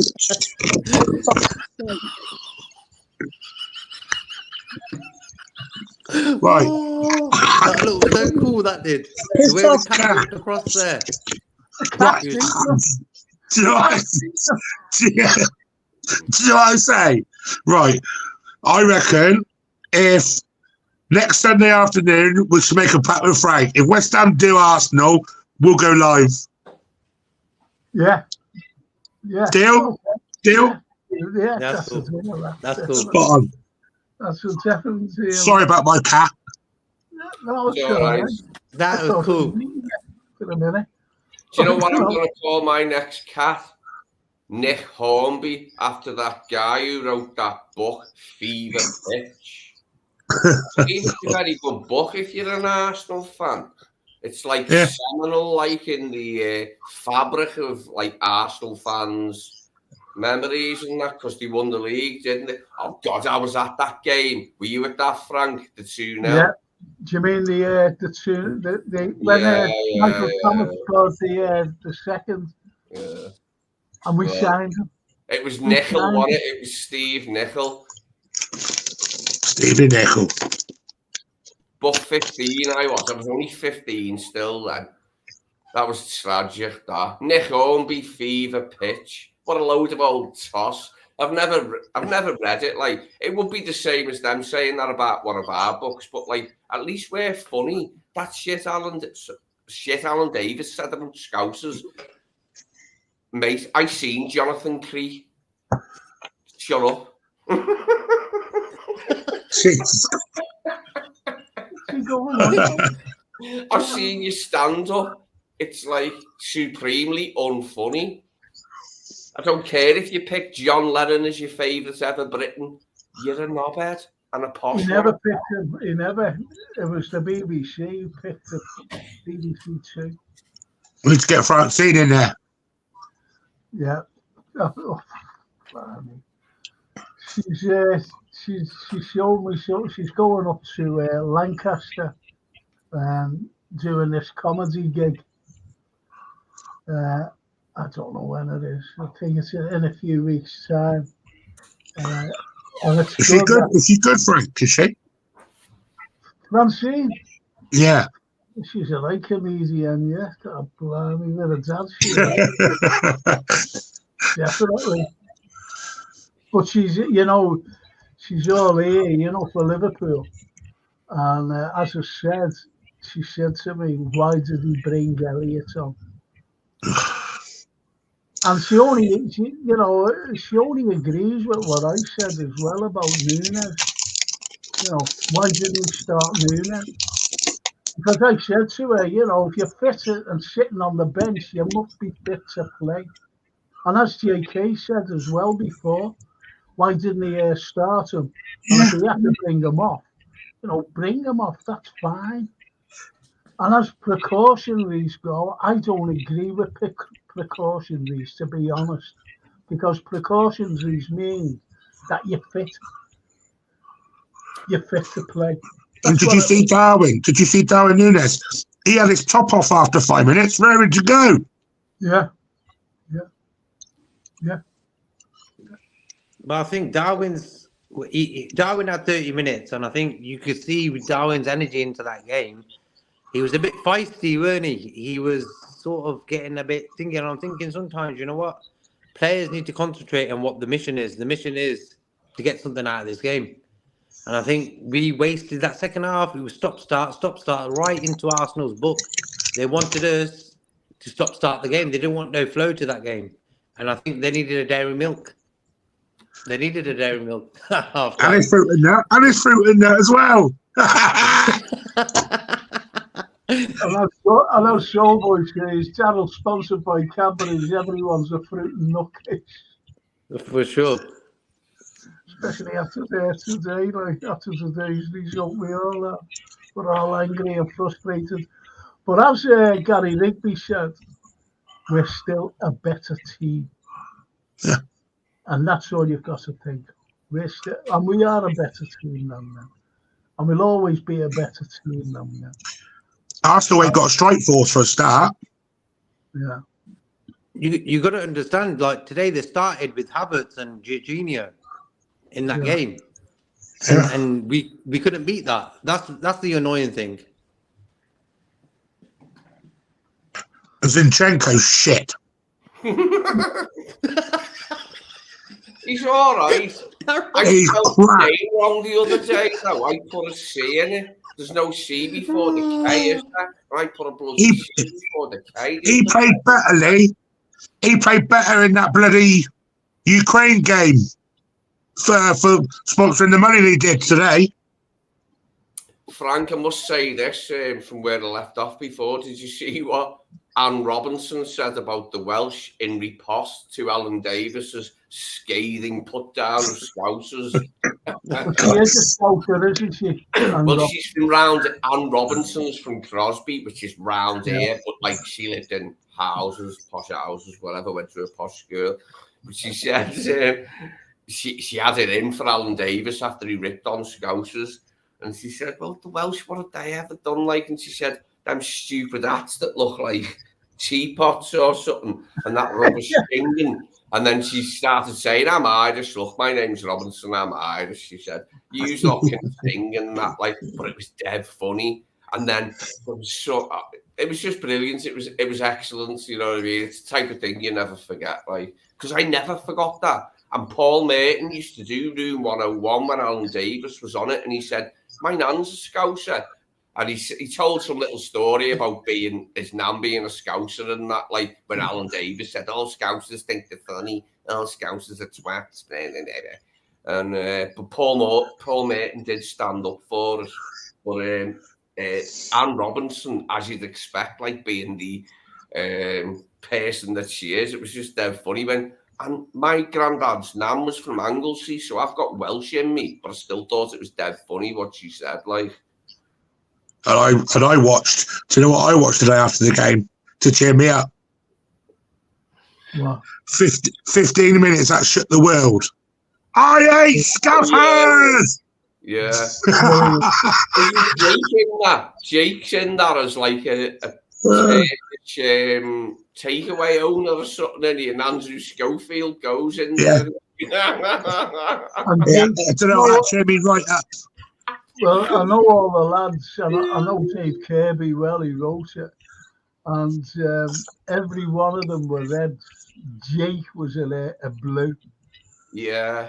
Don't forget, Jake was Jimmy Traore in the little bag. Do you know my favourite bit with Jake was in Snatch?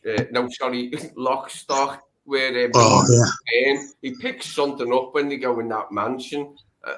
And he doesn't even know what it is, and he's looking at it, and he goes, put that back with it, and he goes, it's crap anyway, and puts it down. God, I was horrible laughing at that bit. Like, he's a great actor, great actor. It's crap anyway. Yeah, this great actor was, I wrote a play, and, well, anyway, he was going to star in it as director. That's a great cast. A wonderful cast, and it was going out on the 24th of June, and COVID hit us.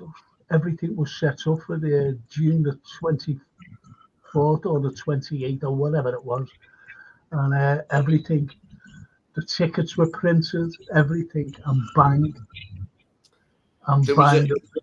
There was an easily forgotten show, Frank, when I was. It must have been in the late 80s or mid to late 80s, and Jake was in it. It was called Help, and it was set in Liverpool, and there was someone called Dava in it who liked Mars bars, is the most I can remember about it, but Jake was in it, and it was like the mid to late 80s it came out. But it wasn't in fact, it was worse than Bloody Bread, like, so it died on its rectum as it deserved to do, like. But it was funny to, I don't know, it was just there was a lot of shows, wasn't there, at that time, set in Liverpool. And I think this got people's Southerners and Manx brains in motion going, Scousers on the telly again. I hate them people. It's a bit like that, isn't it? Yeah. Well, they had Liverpool 1 on, but Liverpool 1 was showing the nice districts. And they didn't. I was talking to John McCardle, and he said, he was in it. He was a sergeant, a police sergeant, and he said, I don't think any TV companies like showing Liverpool. You know, the nice areas, the lovely areas that we have, and especially down the pier head. The unfortunate thing was it was taken off because of that. So I've got you on tomorrow night on my show. That's funny enough. I've got a message here. I wonder if it's off Jay. Excuse me a moment, lads.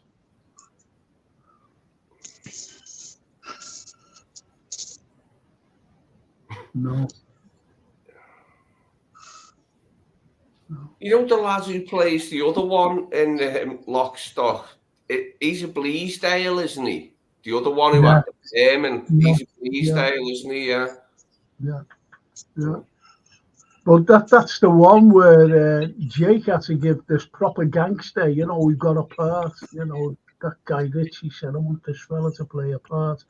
Proper EastEnders, I mean, one of those fellas. And the line was, I'll be infamous. I'll be infamous, you see. But he kept saying, I'll be infamous. And he say, no, it's infamous. So anyway, Guy Ritchie said to Jake, listen, you'll have to tell him, can you coach him to say infamous? So he said, okay. So after about 2 or 3 hours, he had it. And they tried him and he went, yeah, I'll be infamous. So, let's take it all, set it all up. And the line, when someone was talking, then he was cued and his line was, and he came out and said it, yeah, it'll make me infamous. And he just went, I wouldn't argue about the pronunciation of a word if someone sounded like him and looked like him. Mate, there's no such words. No.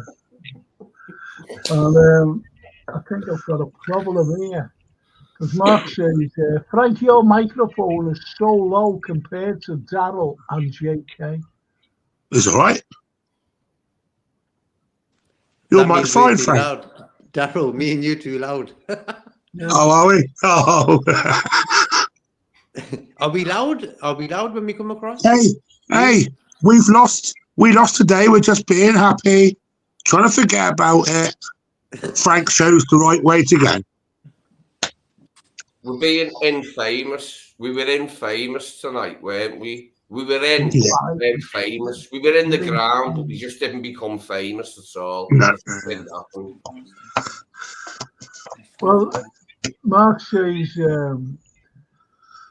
if Alonso says he needs another year, would you be happy with Pep Linters to stay as coach without Klopp? No. No. No. No. No way. No. So he can bring in another Gravenberch and another Gakpo. No, thank you. Exactly. That's what there is signings. And if you think about it, that's why Klopp, he looks at them and he doesn't pick them. Rarely does he. Only if he has to, like today.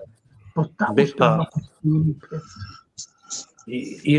I think when I look at Gravenberch, he's 21, yeah? He's gone to Ajax, he's gone to Bayern.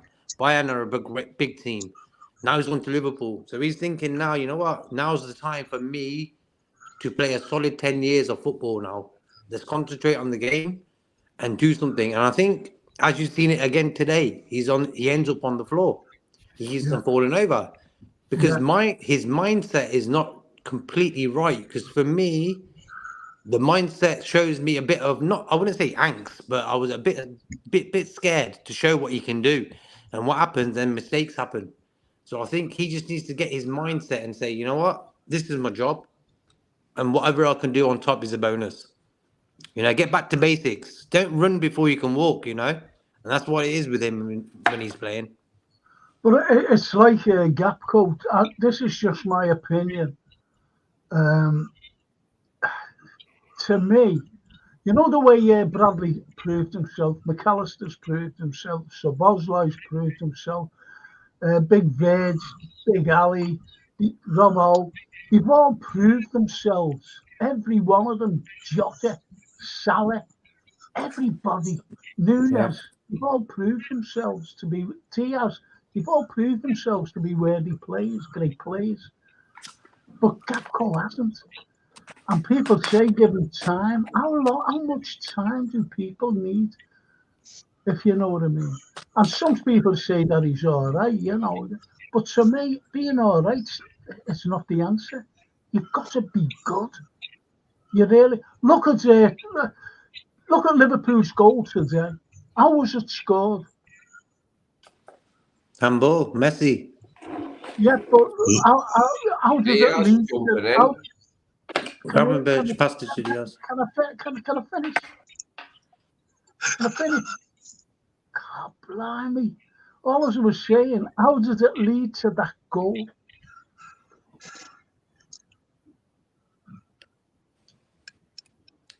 No. Gravenberch over the top. No one wants to talk now. Well, I tell you what it was. It was Louis. It was Louis Diaz. He fought for that ball, and he poked it, didn't he? Yeah, nicked it past Raya. That was the fight that was needed. Not just by him, but by them all. We're top of the league. Yeah. We're a better team than them. We're a better team than they'll ever be. And yet, we allowed them to walk over us. This is what I can't get over. Whether people agree with me, I don't know. Yeah. Mentally not prepared for the game.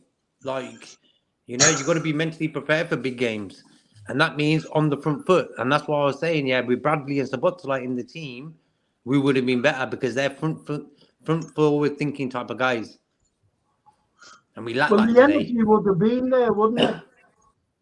If you think about it, the energy would have been there. If Szoboszlai would have been there, and young Bradley would have been there, and it would have given, McAllister was our best midfielder today. So with them being in the side, and someone asked as well, didn't he? Was Enzo, can you play McAllister and Enzo in the same side? Yeah, you can. Yeah. Because that means he can play in his normal position. I'm talking about McAllister. He's great forwards, forward passing. He just passes forwards all the time. And so does Szoboszlai. He passes forwards, and that's what we're missing. You look at Trent when he's on form, today it was terrible, unfortunately. But his passing forward is exceptional. And what was we saying about, not us, but what was people saying about Mo Salah? He was saying, will he get back in the side? I bet you the same fellas who were saying that, last week, if you know what I mean, or earlier this week, would Mo Salah get back in the side? Yes. Maybe saying, we miss Mo today.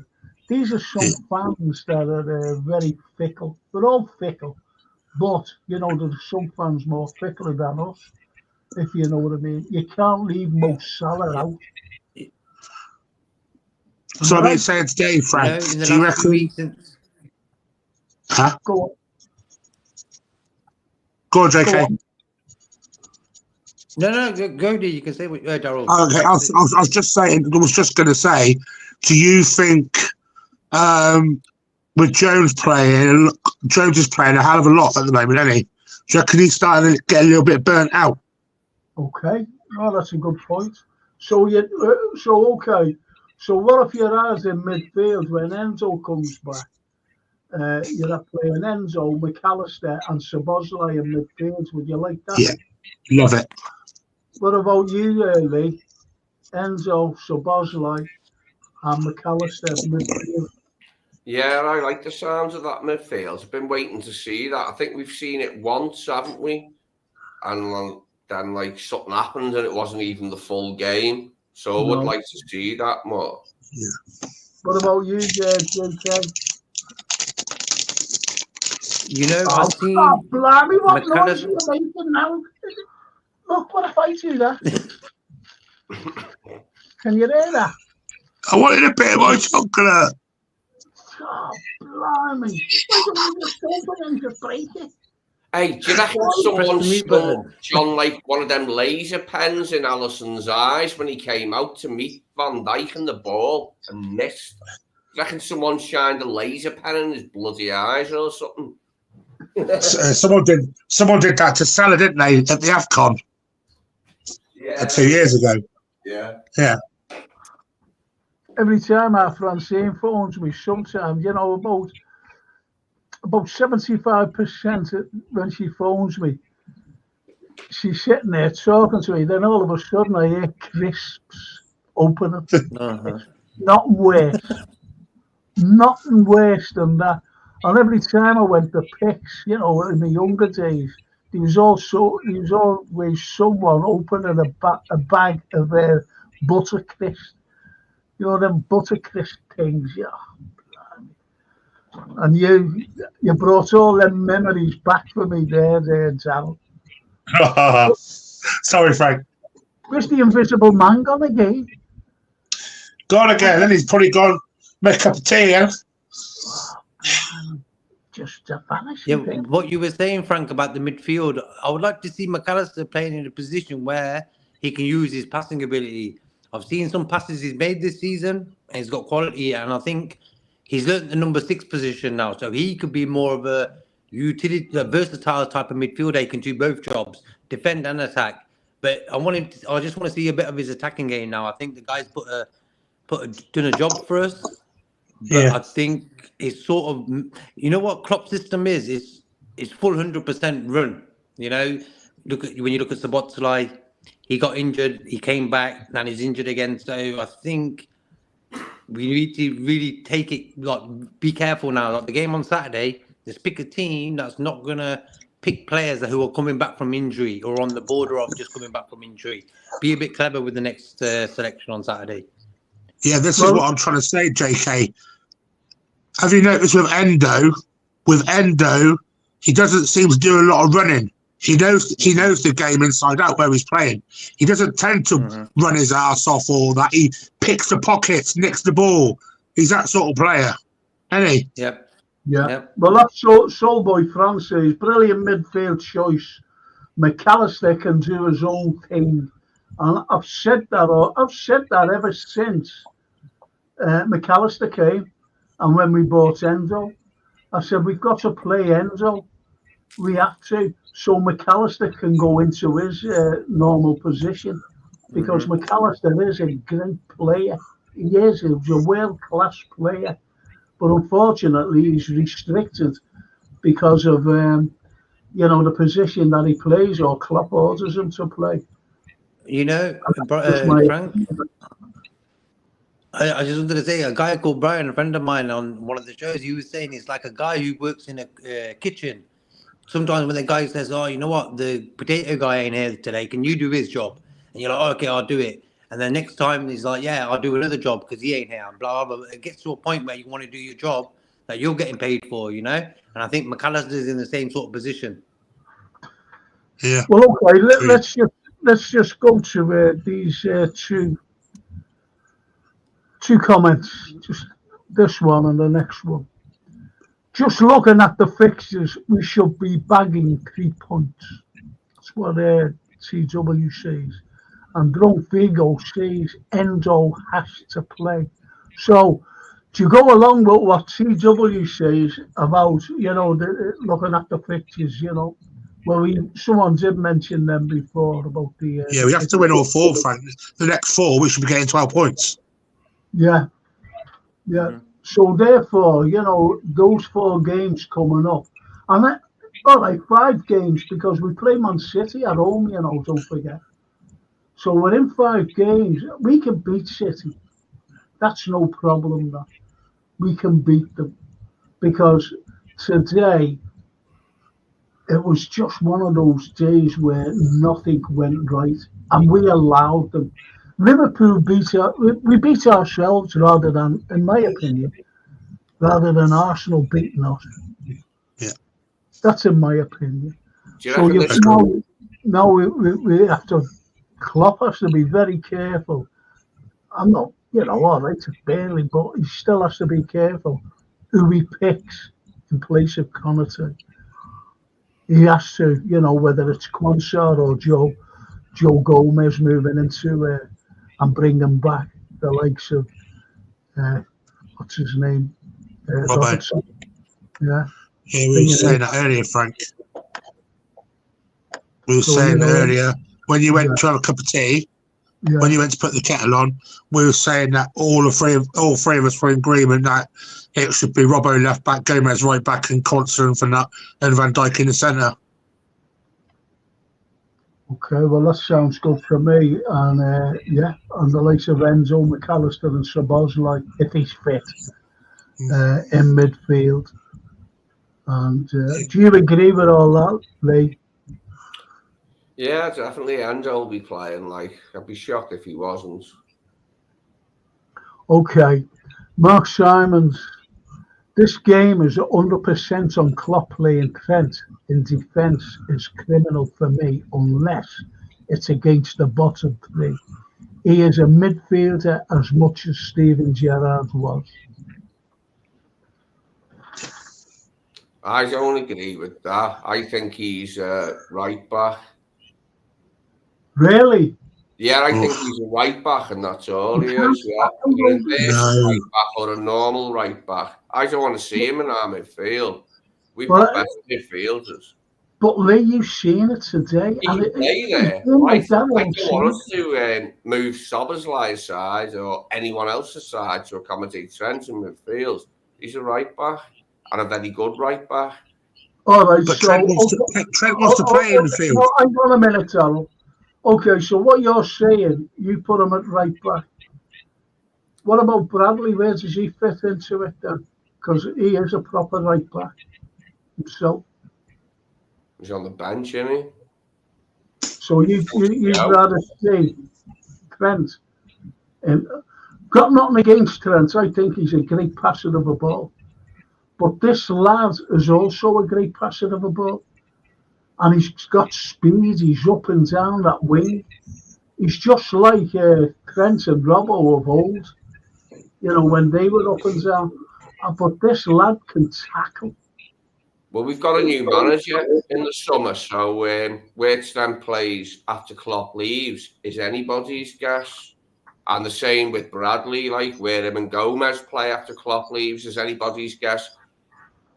Klopp's successor isn't necessarily going to want to play. But that's next season. We're talking this season and potentially winning the league, potentially winning the Euro Cup, potentially winning the Carabao, potentially winning the FA Cup.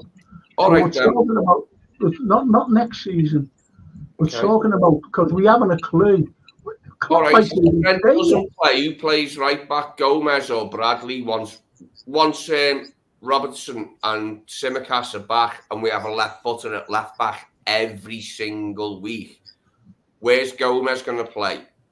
Where's Bradley going to play? Who's going to play instead of Trent when Trent doesn't play? If Trent doesn't play, because the games now, I mean, we're in the final, we're in the 5th round, we're in the last 16 of the Europa. So where are these? Who's going to play right back if Trent doesn't going to? I want to hear like what everyone's got to say about that one. Who's going to play? Well, Bradley, there's one there for you by Drunk Vigo. Bradley has to play. Over Trent he means as well, by the way. He has to play. That's what he's saying. And he's just come out with another. Trent can be a super sub. And that's that right back. I just feel that Trent. Go ahead, JK. Trent's a sub. JK, go on. Go on, Lee. Finish what you're saying, bro. I don't think Klopp sees it like that to have Trent on the bench, not in big games, like maybe in lesser games that we don't need as much firepower in, but in the big games where we need to outthink teams and that. All right, it was his first game back for a while. He didn't have a great game, but nobody did. We were pretty poor all night. I thought we were going to win and we didn't. Like, it was just one of them, wasn't it, tonight, where it just didn't look likely, did it? All night from the off, it didn't look likely. I tried to get excited and tell myself we were going to win when we equalised, but the goal was crap. our goal was only overshadowed by Gabriel's for its nonsense, really. Well, there's Soulboy, and look at this comment. Trent is not a midfielder if he can't tackle. Because midfielders tackle, don't they? You've only got to look at Little Hale's Thiago. You know, he tackles. So does McAllister tackle. So does Endo tackle. So does Szoboszlai. He nicks the ball, Szoboszlai, if you know what I mean. So where does Trent fit in? Mm-hmm. Well, it came out. This is what I was saying. What? God, JK. No, I was just going to say about Trent. See, Trent is a footballer who wants to attack. He's played his defensive. He started up in the defensive right back position, but he's realised he wants. I wouldn't say stardom. He wants to score goals. He wants to make assists. You know, there's two types of footballers in this world. Ones who do it that way, or ones who do it where I want to be solid and I don't want no one to get past us type of players, you know. And then Trent isn't one of them type of guys. Trent is, how can I go forward? That's his first thinking when he plays the game. He don't think, oh, how am I going to defend against Martinelli? He's thinking, how am I going to attack their left side? And that's where the problem lies. He needs to get that balance right for me, Trent. For me, he should be given a free role. When we're playing Burnley at home, for example, perfect game, play him in a free role. Simple as. Let the guy control the game. Let's see what he can do. Yeah. Well, I've seen him in that role. I've seen him in that role, JK. I've seen him in that role, to be honest, where he's got a free rein and he's just roams. He roams left to right, and he's been superb. You know, with his long range passing and short range passing, putting the ball through as well down the wing, and absolutely brilliant. And there's Here's one for you. If Klopp's changed his formation to accommodate Trent, do you think Guardiola changed his formation to try and get one over on us because we had Trent and they had Walker at right back? He's changed it, hasn't he? And we've changed it to keep up with them. But I think the change was brought about by Trent. I think the way Guardiola adjusted was because of Klopp, because of us, because of Trent. Yeah. So I think there's a difference. I think there's a difference, JK. I think there's a difference there. Walker can defend. Trent can't. No. That's your traditional right back, Walker. Stay at the back, make sure no one gets past us. And Trent's the total opposite of that. You know? But for me, Trent, with the vision and passing range he has, he shouldn't be really questioned about defending now. He should be put in a position where defending is the second thing he does. So for me, he has to play in the 8th position. And that today, for me, would have been the perfect game where he played in that midfield with Jones and McAllister. And then maybe play Robertson left back, Gomez right back. Maybe if Trent was fit, I'd have been playing the last few weeks. We could have tried him in midfield, but he wasn't fit, and this was his first start in ages. So I think playing him in midfield when he hasn't started for a few weeks might not have been that good. Who knows? The way I'm looking at it tonight is there wasn't a lot. We tried a few changes. We tried everything we could. Tried Nunes, Thiago, whoever bloody else it was, I forgot, and none of it worked. But Frank, what I agree with this 100%. If Bradley was available and playing, he would have been at right back. There'd have been no Gravenberch. Trent would have been in there. That's a fact. Yeah. That's a good shout there, actually. Yeah. And as TW says, Phil Neal was a great right back. He appears on LFC TV a few times with Phil, and he's a second fella as well. More medals than anybody, more medals. And Richard Hutchinson says Conor Bradley and Joe Gomez right back, Trent in midfield. And Soulboy says it'll be interesting if Alonso comes in. He plays with his centre backs. Oh, he does. He plays a 4-3-2-1. Yeah, And Jota was quiet. Well, he had to be quiet because there was nothing in midfield. That's in my opinion. You know, Richard Hutchinson says that. Well, Yeah, spot on, Frank. but he was quiet. And Xabi says Mark Simons plays with 2 10s, so that incorporates Trent into midfield. It'll be very interesting because I'll go to you, JK, and we've said this loads of times together. Would you like to see Xabi come here? I would, because I like his image. He looks like a straightforward type of guy. He's played for big clubs. So I think with, you know, it's like certain guys can talk a good game. He actually can. Because he was a good player, you know. So for me, with the choices that this world has in 2024, Xabi Alonso is, for me, the probably number one choice. There's not a lot of people you can choose from, really, when you really look at it, you know. When the guy from Brighton is getting mentioned, it's a bit scary, you know, because I think he lost to Luton 4-0, of course, then he won 4-0. And I think I wouldn't really want him at my club. I don't know why. It's just the way it is. But Alonso, for me, if he can win the Bundesliga this year, he'll be in the number one position for most fans. I think he's number one now. But you've got this Ruben Amorim. You know, in the betting, his odds have been slashed right down. And Richard Hutchinson, we've said this, Richard. Virgil should have cleared the ball away for the second goal. And he's come out, Virgil, and said that, you know, so he has admitted it. And this is what we've been saying through the show, that, you know, club captain, he's going mad.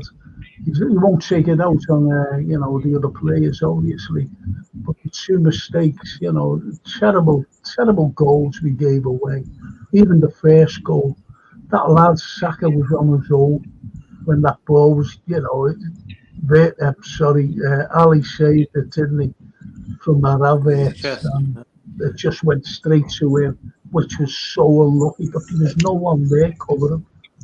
No one at all. I really understand how we weren't prepared for them coming out the traps like that, because we just didn't seem to be. It's like we thought they were going to sit off or something. I think Klopp got that off tonight, didn't he, by Arteta? Well, I think they did. Sorry, Frank. Well, Ray Houghton before the game said that that's exactly what they did, and we weren't prepared for it. We remember remember the pod on Thursday, and was it Thursday? We had the pod, and I said I just want Liverpool to play like that, getting at them right away, no matter whether they're home or away. Just get at them right away. At anyone, any team. And that should have applied today. And that's what I expected today. But we allowed them to come on. For some reason, we allowed them to come on. And that's where they dominated us, unfortunately. But as I said, you know, to me,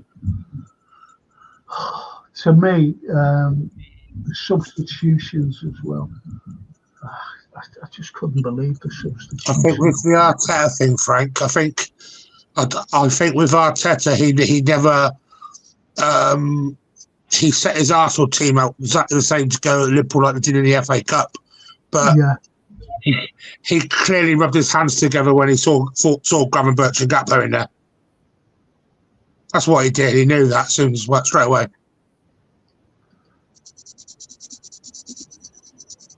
Richard Hutchinson, we need a proper number 6 front of the defence. And that's what he said. And that's the way it is. That topic's been on our... We've had many discussions as guys about that number 6 position. And I think Endo going at that time, we were getting a bit of stability when he was playing there. Just someone sitting in front of the defence. Yeah. Nothing else, nothing more, just sitting there, not moving. As Darryl was saying, you don't move that much. Yeah, because you don't need to. And that's what we need sometimes. And that's where we come unstuck last season. That's where we come unstuck last season. There was no DM whatsoever. There was no one protecting the defence. And well, anyway, you even go back to Michael Edwards. 2 years ago, he wanted to get rid of the players that we got rid of last season. He wanted to get rid of them 2 seasons ago, 2 years ago, before he said, I've had enough of this, I'm getting off. You know, because they took no notice, and he said, he said that they needed at least 4 midfielders brought in. But I said at the time, we need 2 midfielders to be brought in. And that was 2 years ago. That was 2 years ago. And we've got them now. We've got them, but as Drunk Vigo, Enzo makes everyone better. I think that's it. Yeah, because they can rely on him that he's going to stay there and they can go forward. Yeah. We never ever replaced Genie Wijnaldum. That's the full stop. We never replaced Genie. No, I said that ages and ages ago. I said that we never replaced. Yeah, don't forget, we didn't sign a midfielder in 4 years. The last midfielder was Thiago. And when we brought in Gakpo this time last year, a year ago, why did we bring him in? Why didn't we bring in a midfielder? Because Pep Linders wanted him in instead of bringing in a midfielder. And that was nuts. And Paul Turner says we dust ourselves down and go again. Today's game is history. Absolutely. Absolutely. And Drunk says Enzo allows the forwards and other midfielders to take more risks. Absolutely. Spot on with that. And Thiago, says Richard, has no pace, and that's spot on too. So what do you think, Lee, about Enzo allows the forwards and other midfielders to take more risk? Obviously he does. Do you agree? Yeah, I think it's true. To what degree it's true, I don't know, but it's definitely true that when he's there protecting the back four, the 8 that we do have more license. Maka, okay, he can play the position, but the lad's like a snail. McAllister's like a snail, mate. Mate, I could beat McAllister like just by dropping my shoulder from like about 100 yards. He can play the position, mate, but if you're expecting him to be able to tackle people in that position, don't think so, mate. Unless there's someone else there with him who can tackle and you've got a double pivot. You know what I mean? He's easy to beat, and he's got no pace, mate. He's slow as anything, in that position. Yeah. Remember what Mascherano was like in that position? Fast over a few yards. McAllister, he's like, I can see you, but I just can't stop you. Well, that's the problem we had about Andre. Because Andre was going to be the next Mascherano. Mascherano was absolutely brilliant for Liverpool Football Club. Absolutely brilliant. One of the best DMs I've seen. And I've seen quite a few. And when he came, absolutely brilliant. Right? And now you've got the likes of Enzo. Now, we didn't know who Enzo was. I don't care what any of you say. I bet you didn't know. I didn't know.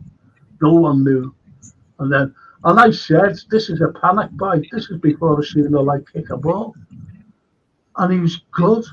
He was really good because he did give the likes of McAllister and Szoboszlai the freedom to go forward. And that's McAllister's game. Passing forward, getting the ball and putting it forward. And he's a great passer of a ball. He's absolutely brilliant. So, yeah, I agree. And that's what I'd like to see with the next game, if Enzo's fit enough, which he should be, play him, play Szoboszlai if he's fit, and McAllister. And that's it. But I just guess that Jones will start again. What I'd like to say about McAllister is when he's in position to tackle, he can tackle well, but you've got to be in the position to tackle first. Mm-hmm. And as our number 6, he's just not in the position to tackle in important moments. Often enough, he's too slow. And they're gone, and we've lost the goal. That's it, like, in a nutshell. He was our best player today. Yeah, he's JK, what the Vigo says there, Enzo allows the forwards, right, the forwards and other midfielders to take more risks. And he carries on by saying about Drunk. I mean, about Enzo. Enzo reads the ball reads the play well, and he does. So, what's your take on that? You know, he needs to play, and he allows forwards to take more risk going forward. The other midfielders. When we signed Endo, I was just saying, when we signed Endo, I texted a few of my friends who got season tickets at Stuttgart, and they were telling me he puts a shift in and he'll give 100%. So I said, okay, you know, and he was actually the club's one of the fans' favourite players. They loved him. So, and I think he was one of their best players. So he's come in, done a job. What I was saying earlier about, see what happens when there's a hole in front of the centre backs. The attackers from the other team get in there, and when Endo's there or a DM, what happens? Goal? I didn't see him. Oh, I did see him, yeah, but he was miles behind the fella who run in, like, and undone us. Yeah. That's the thing with McAllister. He's very slow. He's very good at intercepting balls when they're really close to him. He's one of the best, actually, at doing that. He can read the game. He can't do run. that He can't cover distance. But, yeah, it's not his speciality. Endo's speciality is winning the ball. So we've got to decide when we get a new manager, what type of six do we want? Do we want one who's slow and can't catch no one? Or do we want one who can win the ball and give it to someone who can use it? Well, I think you'll go for the latter there, don't you? You're not going to pick anyone who's too slow in that position. He's not going to pick that. But as you said, it depends now on the new manager. But why I want Shabby is because he's got more or less the same system as Liverpool. He really has. He's got the same system. Well, remember how Rafa started the game in Istanbul? Xabi and Stevie in the middle. And then it was Xabi and Haman, wasn't it? And we won the game with Xabi and Haman. Well, do you ever remember when we were there and Harry Cure, he'd been injured, and everyone said, why is he getting picked? Why is, Cure? And he's not going to last. And he didn't last. Then we brought Schmeichel on. And at half time, he had to change the midfield yet again. So we brought Didier Mano, which changed the game completely. It's interesting that all those years ago, 2005, Rafa tried to start that final with Xabi as the defensive midfielder and Stevie ahead of him, because that's what he did.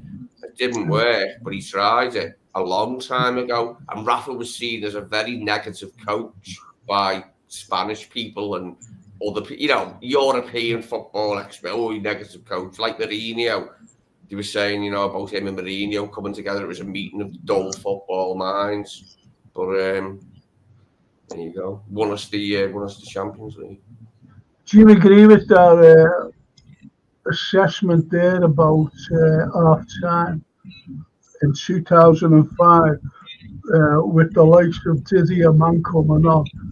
Have you any idea who he came on for, by the way? Was it Trossard? No. It was Kuhl, wasn't it? No, Schmeichel came on for Kuhl. Traore. Jimmy Traore. Finnan. No. Finnan. Stevie Finnan. Stevie Finnan was one of the most underrated right backs Liverpool have had. He was great, that lad, Stevie Finnan. But you get this. And this is what's got to happen now. If we get a new manager, no matter who it is, I hope it's Xabi, because he, as I said, he plays a very similar system to what we play today. He knows the city, he knows the fans, loves the club, and I think you've got more passion there. Don't forget, he's the only German manager to go unbeaten to this time of the season. The only manager, even Jürgen couldn't do it, and yet he has. You see what I mean? I think he'll fit the bill. I really do. Our bill, that is, Xabi. You've got to bring someone in who knows the club. You have to. Yeah. And he's got so much respect as well. And don't forget that he picked up this Leverkusen when they were languishing in fourth place and still dropping. And look at them now, top of their league. And look what players he's brought in. Like, he's brought in a championship player in Nathan Teller, who's for Southampton, who's absolutely changing his career over there. And he brought in Granit Xhaka from Arsenal, who everyone hated at Arsenal, and he's unbelievable for Leverkusen. Yeah. So he's turning these players' careers around. Okay. Well, all right, lads. I'm going to leave it there, if you don't mind. All these lads on here, I think I'm flagging now. Really am. And we'll be back. There's the Liverpool 12th man. I think he wants to call on, doesn't he? Is today a call in? Sorry about being late. Don't forget, I think this lad's in Canada, is he? Am I right? No, the US. No, America. America. Yeah, America. Bless 12, man. West Coast. Just keep smiling, boys. Keep smiling. No, I can get him to a link to for the next show, Frank. Oh, do you know what? Do you know when you sent me a message, didn't you? And you said we're starting, right, the other night. Oh yeah. Frank was asleep. Frank fell asleep. Okay. all my pattern is gone. My sleeping pattern is gone. Honestly, it's up the wall. It's absolutely nuts. How's your arm, Frank? It's killing me now, actually. Yeah. Yeah, it's killing me. Absolutely killing me. And I've got to lift tomorrow as well. I'm changing the home around. And he was supposed to come down to me. Yay. Lee was supposed to come down. Yeah, but I'll give you a ring in the morning, Frank. All right. And I said, okay. Afternoon, so Frank, no, you never. He said in the morning. And I was sitting there in the morning. So by the time, what time is it? 4 came. I said, he's not coming. So I had to do it all on my own. He just wears that bloody chair out, Frank. I did say afternoon. The word did come out my own mouth, like. Yeah. No, you never. You might have said that at the beginning. Then you said, "Oh, will it be better coming? Shall I ring you in the morning?" I said, "Yeah." That's why I got up early, and I was sitting there like a big lemon. Oh, it's okay. Didn't even have my breakfast. I was starving. I said, he'll come down. I'll give him some breakfast. I've lost 3 stone waiting for you.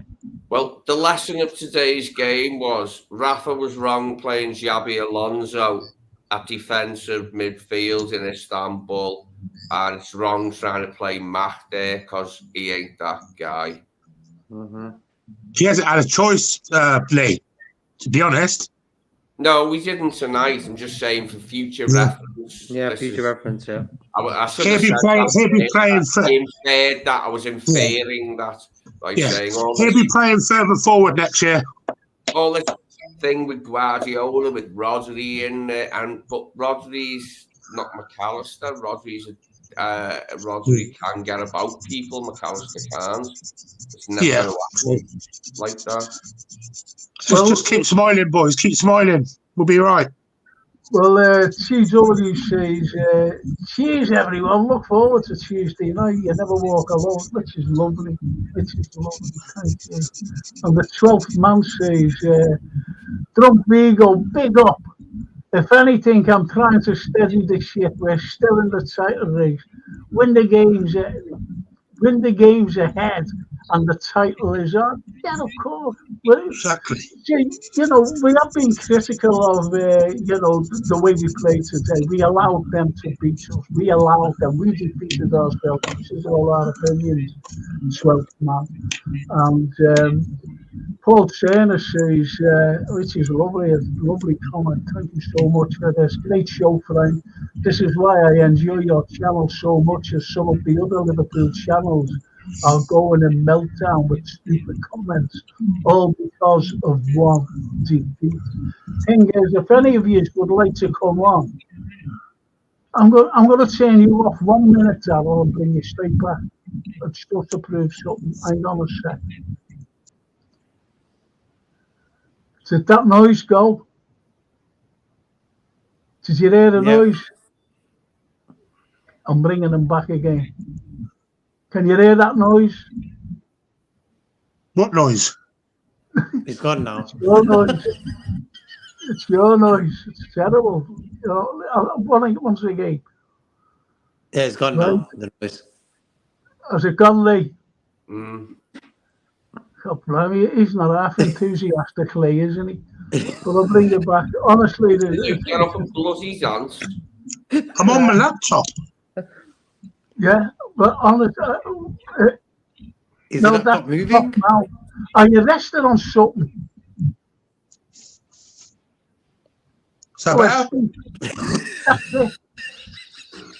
Is that better? Yeah. All right. Oh, Darryl, you made me laugh. Oh, that was wicked. Oh, that was too funny. You doing? Is that bad? It's my weight making the stream go funny. Oh, that was classic. That was classic. That was proper Only Fools and Horses. That was. Oh, that was proper. That was classic. Richard Hutchinson says Liverpool FC didn't turn up against Arsenal. No, they didn't. Tony LFC, where's he been? He's been in the pub. He's been watching the games, just got home. It's like Darryl's art of beating. Breaking news: Nick Hornby has just wrote another really shit novel. As a thingy to Fever Pitch. I don't know what the new one. It'll have a similarly shit name like Fever Pitch.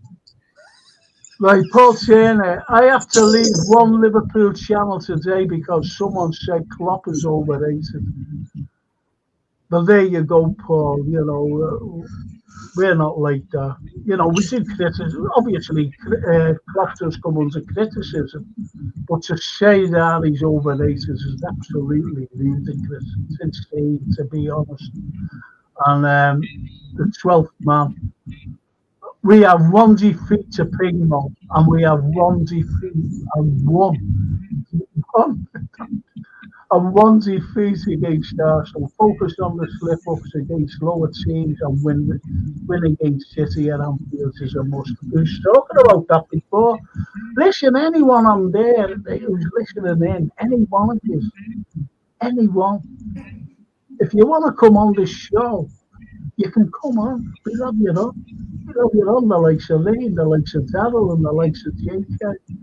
Just come on. Lee, and Tony LFC says hot drink. Hang on.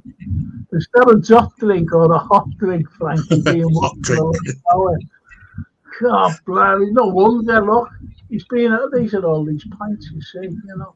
It's like Lee went to watch the game today at the pub and was fighting outside, got bars out, and then brought back in, started fighting again, and he was thrown out at the end, and he can't go back to his local. I got excited. I only had 2 pints at half time. I had 5 in all. I had 2 at half time when we scored, and I foolishly said I reckon we're going to win 2-1. and it didn't take long for me dreams and hopes to be brought crashing down to earth. But it was quite funny. I've tried to get a laugh out of it anyway. It's been a while since we've been beat in a game that's important. So, you know. Do you know what, Lee? This is a Sunday stream, and we've been on longer on a Sunday than we have in midweek. Well, 2.5 hours tonight. Well, that's Paul Taylor says. This is what I'm saying, Frank. Your channel is honest and great content and top discussions and loads of noise coming from Daryl. You know, which is, you know, really true and honest. Look at Daryl looking there, look. What? Oh, no, Daryl, I'm only joking. Right, that's it. Oh, yeah. Yeah. You might get better reception now. One of the other ones. Don't believe this. Don't believe this. Don't drink, says Tony LFC. Don't drink. That's all. That's to you, that Ray. Don't drink. Anyway, lads. Great show, it's been, you're all with me on Tuesday along with George Scott. Yeah. I don't know where that sound is coming from you, you know, Daryl. You've got the I'm not leaning on nothing. You know what it is, Daryl? I can hear noise. If you use headphones, that sound will stop. Have you got my phone? Don't take. Have you got my?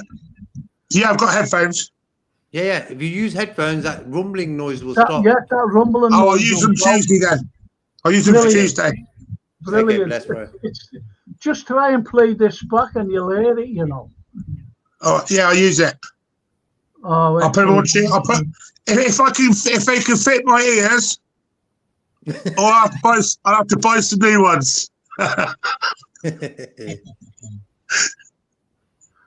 Look at Lee there. You know, he's a sight for sore eyes, Lee, isn't he? Always laughing. Headphones Daryl might use. Get them really big ones, like that look like they're really loud.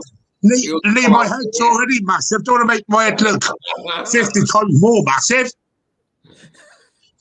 Really big headphones. That's the order of the day. Massive ones. It's like a good comedy script there. Anyway, boys. You're back with me on Tuesday. I'm going to ask JK. I think he's the only one there who's sane. JK, you're back on Tuesday. Yeah, 100%, bro. No problem. I look forward to it. Okay. Hey, did you get that thing I sent through to you? Is it all right? Yeah, that's down, bro. Oh, okay. All right. Thanks. And Lee. Still here. Yeah, no. Are you coming on top, man? Are you coming on Tuesday? Yeah, I told you that. Are you Jeff, man? I told you that before. No, you just went out and you're still here. Bloody hell. Still here, but... Oh, Lee's best. I'm going to make you in 5 minutes. Lee, what was you saying to me before? You said something. It was like you got a vision and you said something. About 5 minutes ago, you were saying something and he's like, it wasn't football.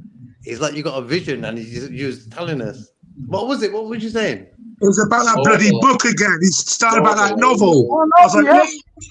Oh, okay. The rest is in there.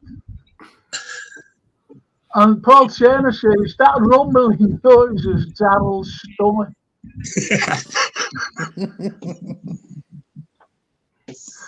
That's why you're leaning on something, you know.